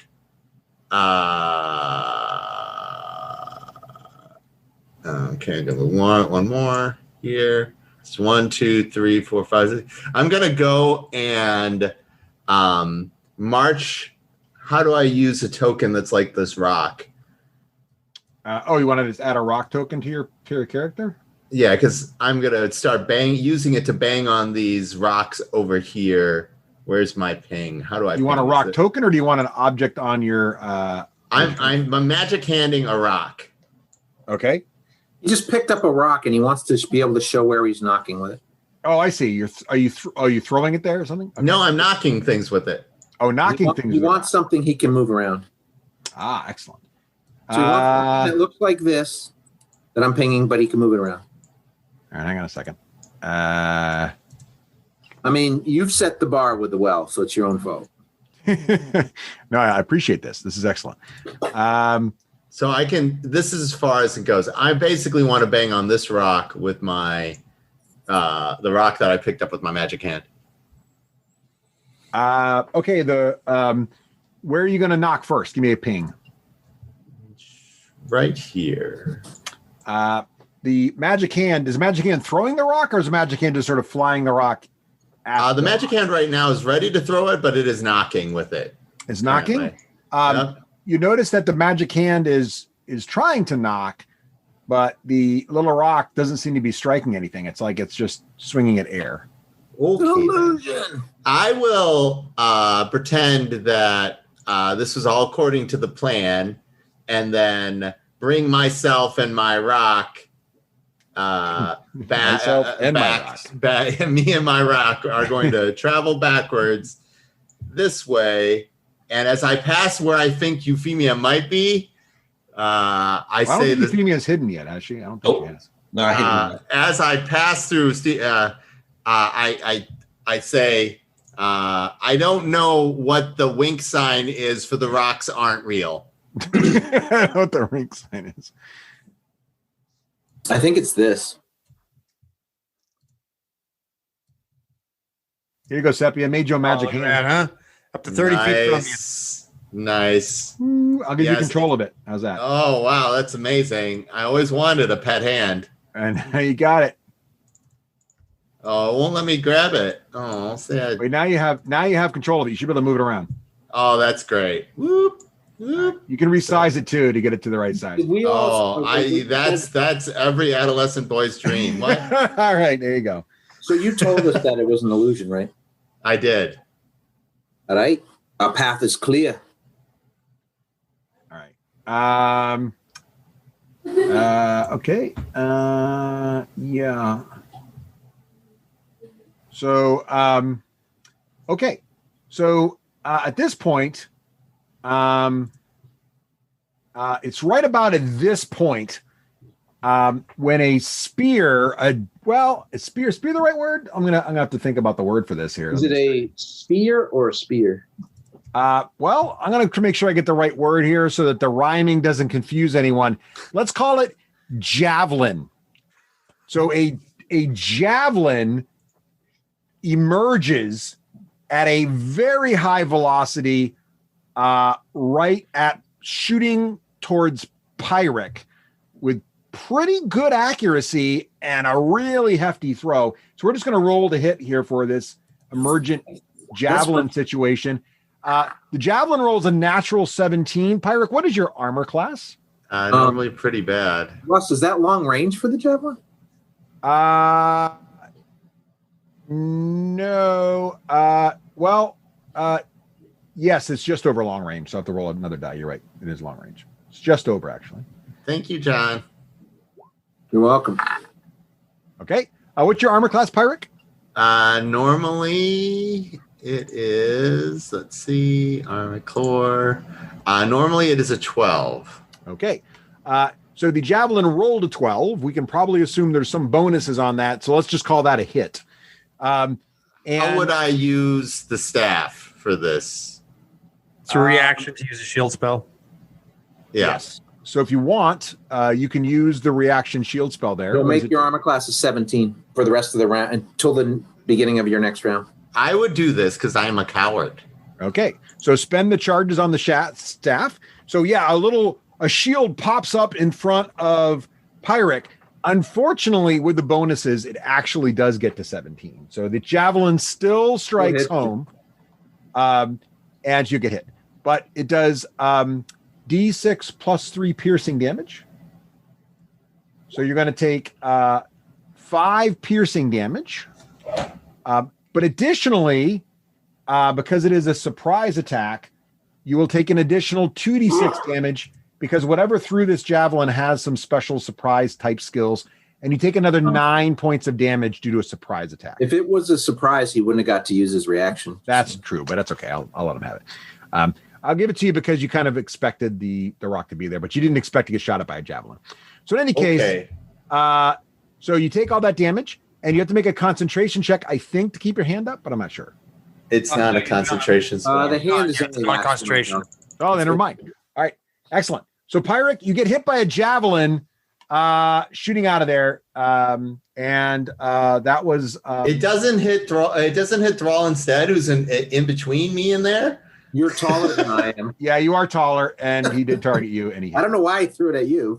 Thrall ducks. Don't remember. I was crouched like a cat. I mentioned that several times. He actually did say that.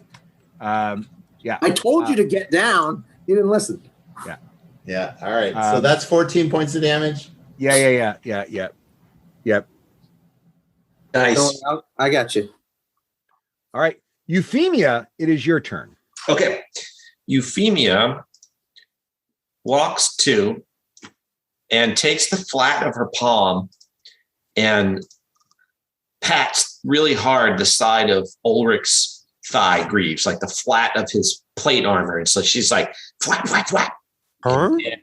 And she says, the rocks aren't real, advance. And then, despite normally hiding in a bush, she will hold her action and then wait and for Ulrich to advance. And I don't think I can do this, but in case role-playing wise, if you want to make it happen, she'll advance behind Ulrich, basically. She has 3 more move squares left. Okay, so she's kind of like, I don't think you can really hold movement. Did you use your action? What's that? Did you use your action? No. I used my move action. But you didn't use your action, so you could do a dodge action at least. Perfect. Or you could ready an action to shoot at something that I say get to move. Yeah, there we go. I like that. What Ulrich said. Because if I attack something, he'll ready an action to strike it with his bow. Yep. All right. Okay, so Euphemia has readied. What is your nature of readying your action, Euphemia? What's a bow shot based on what Ulrich attacks or says to attack. Okay. Okay. Speaking of Ulrich, it's your turn, Ulrich. There's a mage hand. A javelin flew out of bare rock. Do I have also any a well idea? floating above a puddle of water? Okay, so I'm gonna get a drink from this well. No, just kidding. So, we are going to. Do we have any idea what part of the rock this flew out of? Was I paying attention in any way, shape, or form? Yeah, I'm like, it's right there. It's right there. I point to it. Right there. Now, what Russ does with that, But that's fine. Tell you what, Joe, make a perception check with advantage because Euphemia is helping you. Just follow the line of the javelin stuck into sticking out of. Well, Joe, your roll here, which is a natural 1 and a natural 2. Jeez, you rolled a pirate roll. Let's say you Ulrich, you are too busy. You know what it is? You're so passionate about wells and the fact that there's this magical floating well right here. You are totally obsessed with this well. You barely even notice that a javelin and a glowing hand and your halfling friend is tapping you on the shoulder because there's a glowing holy well right above you, above this thing. All right. Well, Euphemia, I'm not sure what happened, but follow me. You say there's an illusion over here of something out of the stones. 1, 2. I'm using the. Well, let's see what else happens. 1, 2, 3, 4, 5. I'm gonna go to here, right? 1, 2, 3. Kill the warts. That's 4. 1, 2, 3, 4. That's 4. And I'm going to use my axe. Actually, with my axe in front of me, my shield in front of me, I'm going to try and advance through this. Can you ping with my move action moves? Can you? Oh, you're going there. Okay. So you start to go in there with your shield in front. Yep. And you feel your shield push against something. Then I attack it. But where your shield pushes doesn't feel like rock, and your shield feels like it's in the rock already, but it's pushing against something, and you hear something sort of snort, and you feel fur. I'm going to come down with my axe on it and go, surrender now or die, and make an attack on it. All right. I'm going to give you disadvantage because you can't see it. Of course. I will take disadvantage. Rolling 1s and 2s. How can one go wrong? That's right. There you go. Go for it. All right. So I'm going to attack with disadvantage. By the gods of Morden, I hope I do better than that. Yep. I'm going to roll an 11 as my lowest roll, and I have to take the lowest. Okay. You hear the 11 clang off what's clearly a shield, and you hear a snort of derisive laughter. Deep voice. Is that all your god can do? That was no joke. and I yell out, wait till the dragon finds you.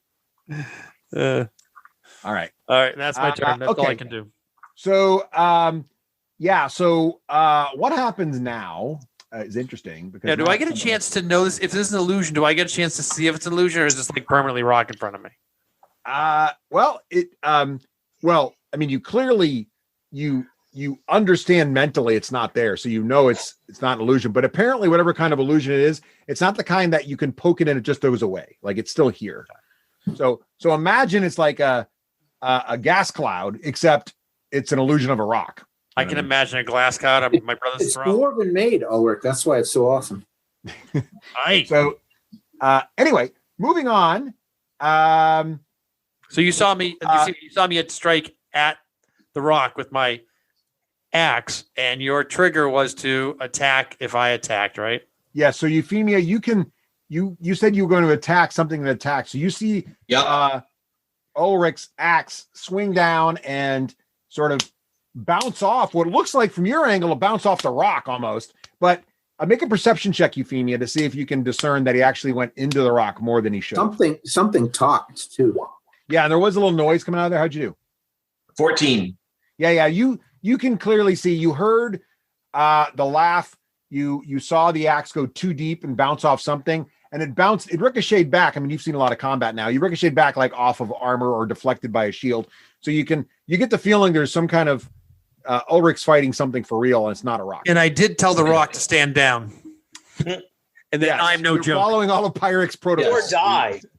Or die. You told a rock to stand down or die. And then I was not joking. And I think I get, because he's 5 feet within a foe, I get advantage, right? For sneak attack?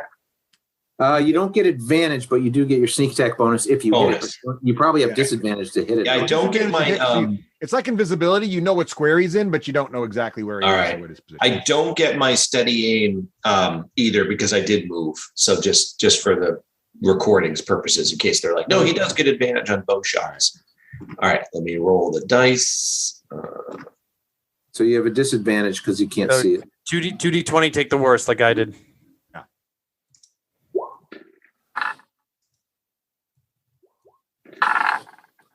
So a 16 and a 19, Russell. 16. Is 16 your worst? Yep. That also deflects off something. Pew! Sounds like an arrow off a shield. Okay. Subtracting an arrow. I am keeping track of those. All right. Nice. Okay. So that is Ulrich's turn and Euphemia's held action. And now moving on, Ulrich, you hear the sound of like, it sounds kind of like maybe a very large creature moving, like a 4-pod creature, very big, like very big, and a snarl and a bite, and you see a snout come out of the rocks just to your right, right here. And do I see the snout? Bite at you. You'll have to make a perception check in a second, John, because you don't know exactly when to look, but he's right there. And so it's going to roll to hit. So here we go. And so it gets a 5, but it has advantage for some reason we don't understand yet. So it also gets a 10, and its bonus is, so it gets a 15. Joe, what's your armor class? Ching! It bounces off eats my left elbow. Ping! Into All a right, so pang, you manage to block that one, but then also, from slightly higher up from where that creature's snout was, you kind of sense a blow's coming as well, and this creature also swings down on you. Russ, I had a held action trigger just now. All right, hang on. And that's going to take that one's going to be a 17. Ooh, just misses. So clang off of there as well. And you get the sense, you see it's a morning star comes out through the rock and deflects off your shield that you're barely able to block. John, what was the nature of your held action? I don't remember holding an action until a snap comes out of the rocks. If we got attacked. Oh, what was it? I was going to throw a magic stone if we got attacked. Okay. Where do you want to throw the magic stone? At that snout. All right. Make a perception check to see if you know where it was and can see it. I have 60 feet range with it. So, yeah. Do I have to make a perception check? Yes. Yeah. Okay. Hey, this rock has got a morning star. Be careful. Hopefully I hit Ulrich in the back of the head. Oh, that's a 23 for perception. Yeah. You see the snout.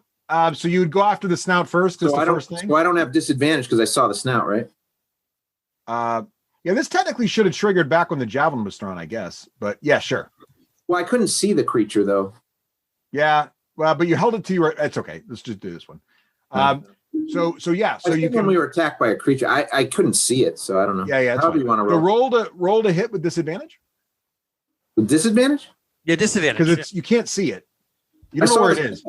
I saw the snout. Well, yes. So I mean, okay. You know the square the invisible creature's in. You don't know exactly. All right. I got a 15 and a 20. So the 15. 15. That will hit. The 15 hits? Yes. You were swinging at the bugbear. Oh. Would you get kill this? If we kill the dire wolf, you don't get to see it. Can you emulate it? Can you? I'm not going to kill it. Just so you know. What does it do? It does. It says I did 3. I don't feel like that's right, but just take it as 3. Right? Well, it's a D3. You rolled a D6 and got 3. Is there a bonus to it? Yeah, it's supposed to be a plus on it. Let me just double check.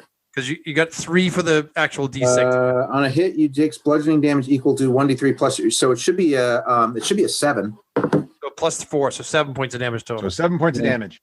You hear a slight yip. I don't know why it didn't add that.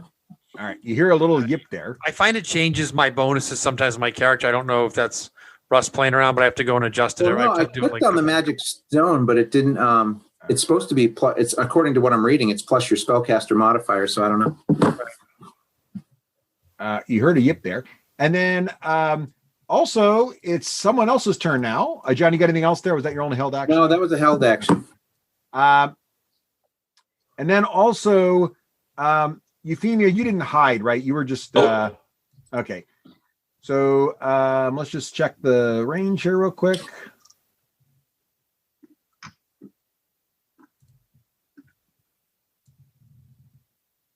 Oh, yeah, there we go. Okay, Euphemia, a javelin also comes shooting out at you. I duck. It's going to get a 19. What's your armor class? Hits me. Whack. All right, whack.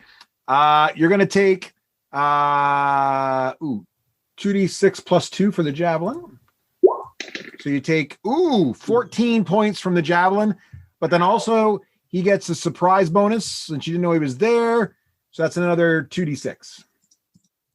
You're going to take another 7 points of damage. Okay. All right. And now, so Karlak, it's up to you now. Make a perception check, Karlak, to see how much of this you've been observing during all the craziness here. It's hard to see what's happening. Mostly because it looks like a dead-end chasm with rocks. Is that Bam! 7. Yeah, so you're a little confused. I mean, you've seen some javelins fly out of the rocks. You've seen Ulrich swing at a rock. But with a 7, you don't really understand what the heck's happening exactly. I mean, you understand there's probably bad guys in the rocks, and the rocks are an illusion, but you don't know the nature of the creatures in there or even where they might be at this moment. This is quite a shock. It is time to fight some rocks. All right, excellent. Pull out my sword and charge ahead. Bardic inspiration. Well, actually, I'm a little bit worried about Pyrrhic. I'm going to do a healing word on Pyrrhic as a No, Euphemia. Yeah, Euphemia took it up. Oh, yeah. You took 19 points. Euphemia is bloodied. You should put... Yep. She's about to pass out. Yeah, Euphemia is bloodied. No one cares if Pyrrhic is hurt. Everybody bleeds a little bit if Euphemia. I care. He's a halfling. I've saved Euphemia. She's the heart of the party. You need to put a flaming spear like right here. No. Get them all to come out. 7 HP. Euphemia. Got it. I'm up to half. Yay, you're no longer bloodied. 1 spell slot down. Alrighty. And then I charge off to attack some rocks. 1, 2, 3, 4, 5, 6. All right. I don't know what made me think of this, but does the well require concentration? Oh, I dropped the well, literally. Okay. The well splashes. I'm no longer distracted. I can fight freely now. That's right. Ulrich is freed from his distraction. I don't need disadvantage when I fight. She's so funny. Yeah. Ulrich's no longer looking over his shoulder. Those dastardly bugbears casting a well there distracted me from the battle. Let's see. I'm going to use my inspiration on attacking nice. I like it. This square right there. So okay, that washes the disadvantage with advantage, so you'd have a straight up roll. Look at that. Hey, there we go. 16 to hit. 16 will strike. You feel like you bite deep into some kind of furry creature. And how much damage you do? 12 damage. All right. There's a louder sort of like when a dog gets beat sound, like coming out of right where you just struck home. Thrall, I think whatever I hit is half bugbear, half wolf. Get over here and take a look at it. That sounds about right. All right. Okay, nice, Karlak. Speaking of Thrall, Rick, it's your turn. All right. Who looks worse between Pyrrhic and Euphemia? Euphemia, are you at half? I'm at half. And Pyrrhic is not at half. Are you both? I am at a half. What's that? They both are? All right. Then I'm going to heal Pyrrhic since Euphemia got healed last. No. Save Euphemia. I'm fine. All right. So I'd cast Healing Word on as a bonus action on Euphemia.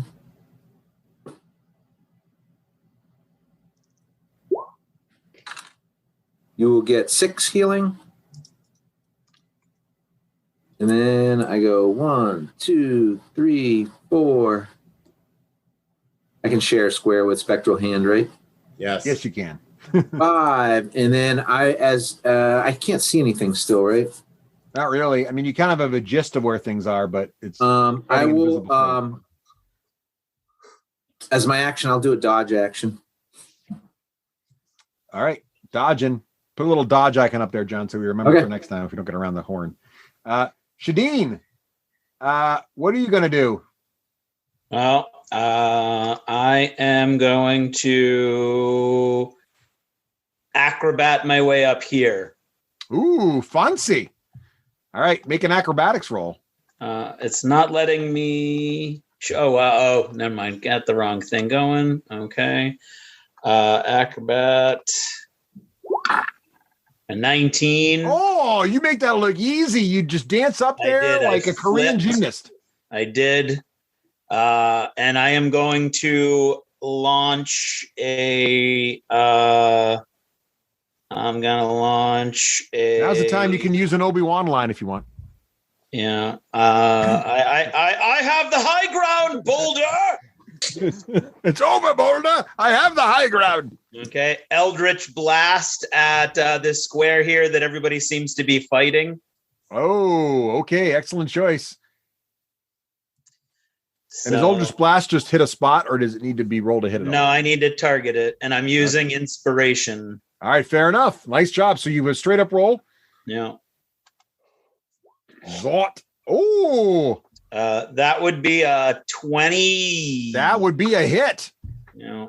The blast does indeed arc out into that area, and there is a another yelp of pain. How much damage does it do? That's a 22. 25. Sorry. That's a hit with authority, sir. Yeah. And it's this plus D4 if it rolls. That's the wrong thing. See, I knew that. I was going to say D20 damage. Holy crap. Yeah, it gets even worse when it gets higher level. They leveled up Eldritch Storm. Okay, so 14. Oh. Max damage. A painful howl echoes, which causes a joint howl from nearby. Another howl from over here, like, well, the druid recognized this as like the sound of an animal who's upset about their mate being severely injured. Yeah, but I've heard that sound before. All right, Pyric, your turn. There's a bunch My of shooting wolves got out. him right in the old toasty bits. Okay. All right. So internally, Pyric is terrified that another one of these Destructo mages is hiding, ready to unleash death. But calculates very quickly that would have happened already if that was possible. So instead, I'm going to take my magic hand, and I'm going to move myself to someplace with more cover. I thought you were going to say you're going to pick up Thalric like one of those machines. Oh, I wish. If I could. If he's going to drop under 10 pounds, I would. I'm going to move the hand so it rests on whatever heavy thing is on the other side of the rock, so it is visible. Oh, yeah, look at that. So the hand finds a creature. Yeah, and I say, swing at the hand. Oh. That's nice. awesome.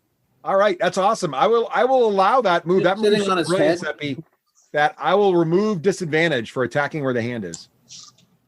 Yeah. Okay. Well done, Debbie. Well done. That is a thing that I did. And then otherwise, I'm hiding like a coward behind this rock. Speaking of things that were done, we're just going to finish up this round and then call it here. But the creature, whatever it is, right in front of Ulrich, swings out at you, Ulrich, with a giant. Whoa. He rolls a nat 19, so he's going to be in the mid 20s. I feel like that's a hit, probably. Barely, but I'll let it happen. A giant morning star swings out and cracks you. Well, we're going to see if it's upside the head or not, but it does a 2d8 plus 3. So there you go. You're going to take only 8 points of damage. So he pops you upside the head there, but then he swings again because he does those sorts of things. So he attacks again with that morning star. On the backswing, though, He does not connect, only getting a 9, which you easily deflect the backswing there. No problem. Is that all your puny god has? Oh, you just stand there a little longer. We'll see what happens there, Stunty. And Euphemia, it's over to you. Okay. Euphemia will remember she's not a paladin wearing plate armor, duck into the woods.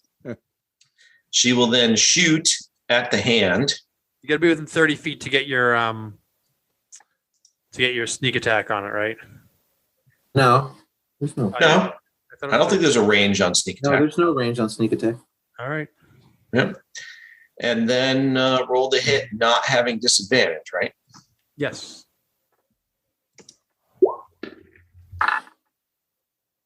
Oh. How'd you do?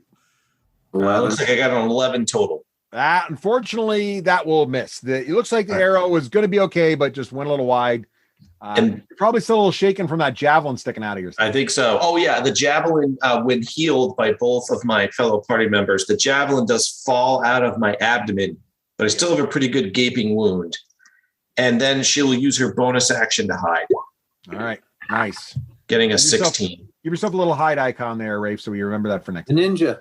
Use the ninja. All right. Ulrich. Oh, you got a plus busy 10 to that. dodging.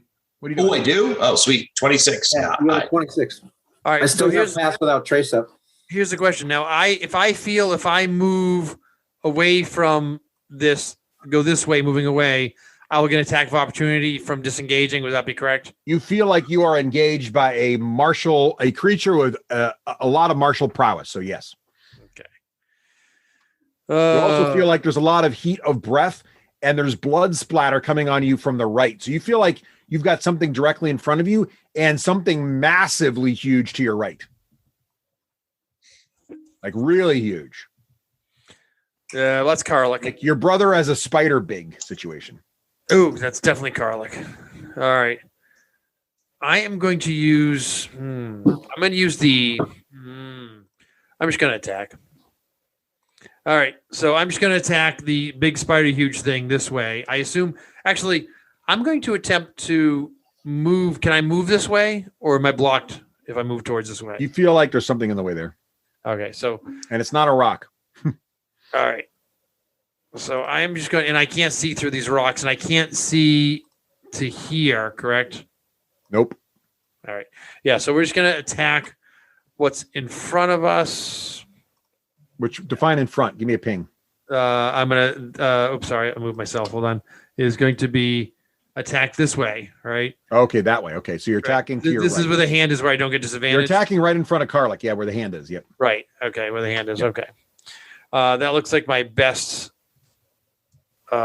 chance of doing that. Or you know what? I'm gonna go defensive. I'm going to cast a spell. I'm gonna cast Shield of Faith. Actually, what is the just out of curiosity, what can I do with the Bardic Inspiration? What does that do for me? Hit or damage, D6. D6 hit or damage. You can use it on saves or skill checks or no? Yeah. Let's see. All right. I'm gonna try this. I'm gonna try something different though. I'm gonna do a dodge action and is this a bonus action to cast? Just give me 1 second here. I'm just checking my spells real quick. I should have done this in advance. It is a bonus action. So as a bonus action, I'm gonna cast Shield of Faith, and that's gonna put a glowy little symbol upon me. So I'm now glowing with the fire of Moradin, and that adds +2 to my AC. And then I'm also going to, in this round, use a dodge action. So they have disadvantage to attack me. That is going to be all my actions right now. All right, give yourself some icons and make a note of that for next time.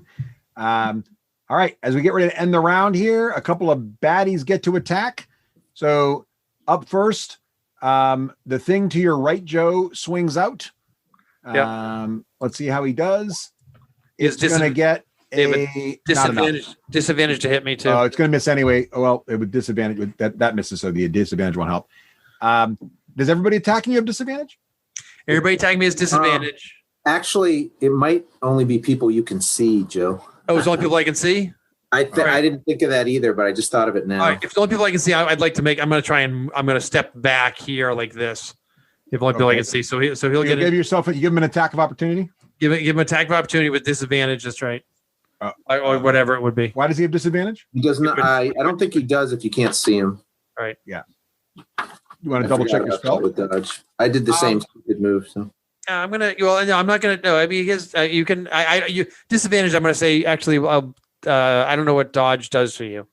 I think you can't dodge something you can't know it's coming. That's the problem. Right. I think you can't dodge something you can't see. That's the problem. Okay, so I'm going to finish my move action then, because if I thought I would get because it doesn't do any sense to dodge if I can't see him. Yeah, I didn't think of it until he was swinging. So what I'd like to do is I'd like to move, and you can get attack of opportunity when I do this, but I'm going to get the spell up. Then the dodge doesn't help me. But 1, 2, 3, 4. If I can move to there. All right. And then yes. 5. Okay, you provoke 2 attacks of opportunity. Okay.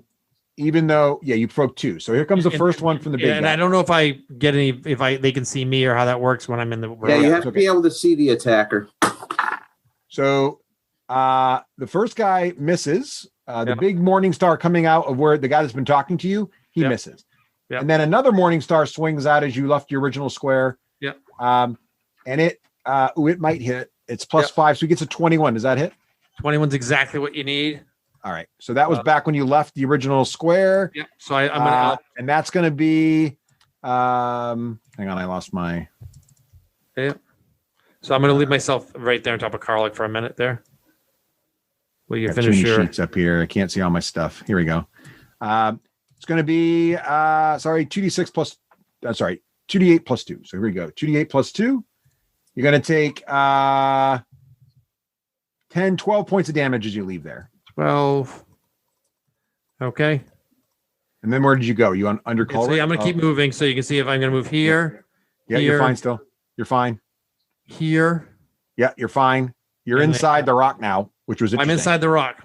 No, wait. So wait, back up one, Joe. Here, yeah. Back up one. Okay, when you're here, you can see inside the rock. It's a great place to sort of pause in a moment. You see inside the rock, and as soon as you can see inside the rock, the entire rock becomes sort of translucent, and you can still see a shadowy outline of it, but you can see everything inside there.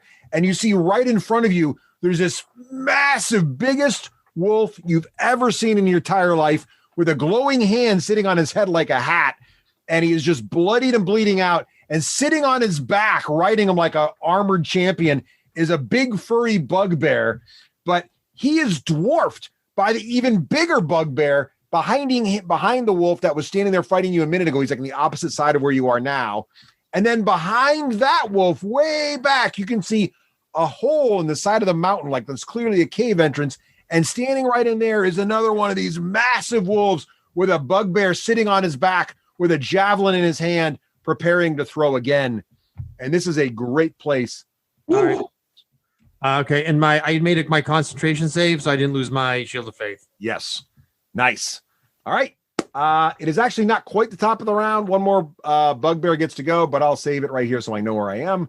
And excellent session, everyone. Sorry, went a little long. And we'll see you guys next time on Roleplay 8 Charisma.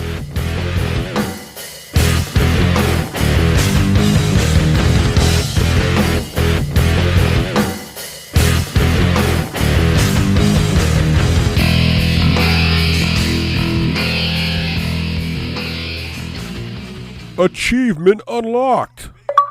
You've made it to the end of another D6 Generation episode, the podcast whose humor has universally been acclaimed as not too horrible. Please let us know what you thought of the show by emailing us at info@the d6generation.com. If for some inexplicable reason you actually enjoyed this show, you can help others find out about it by leaving positive reviews on iTunes. Thanks for listening, and happy gaming.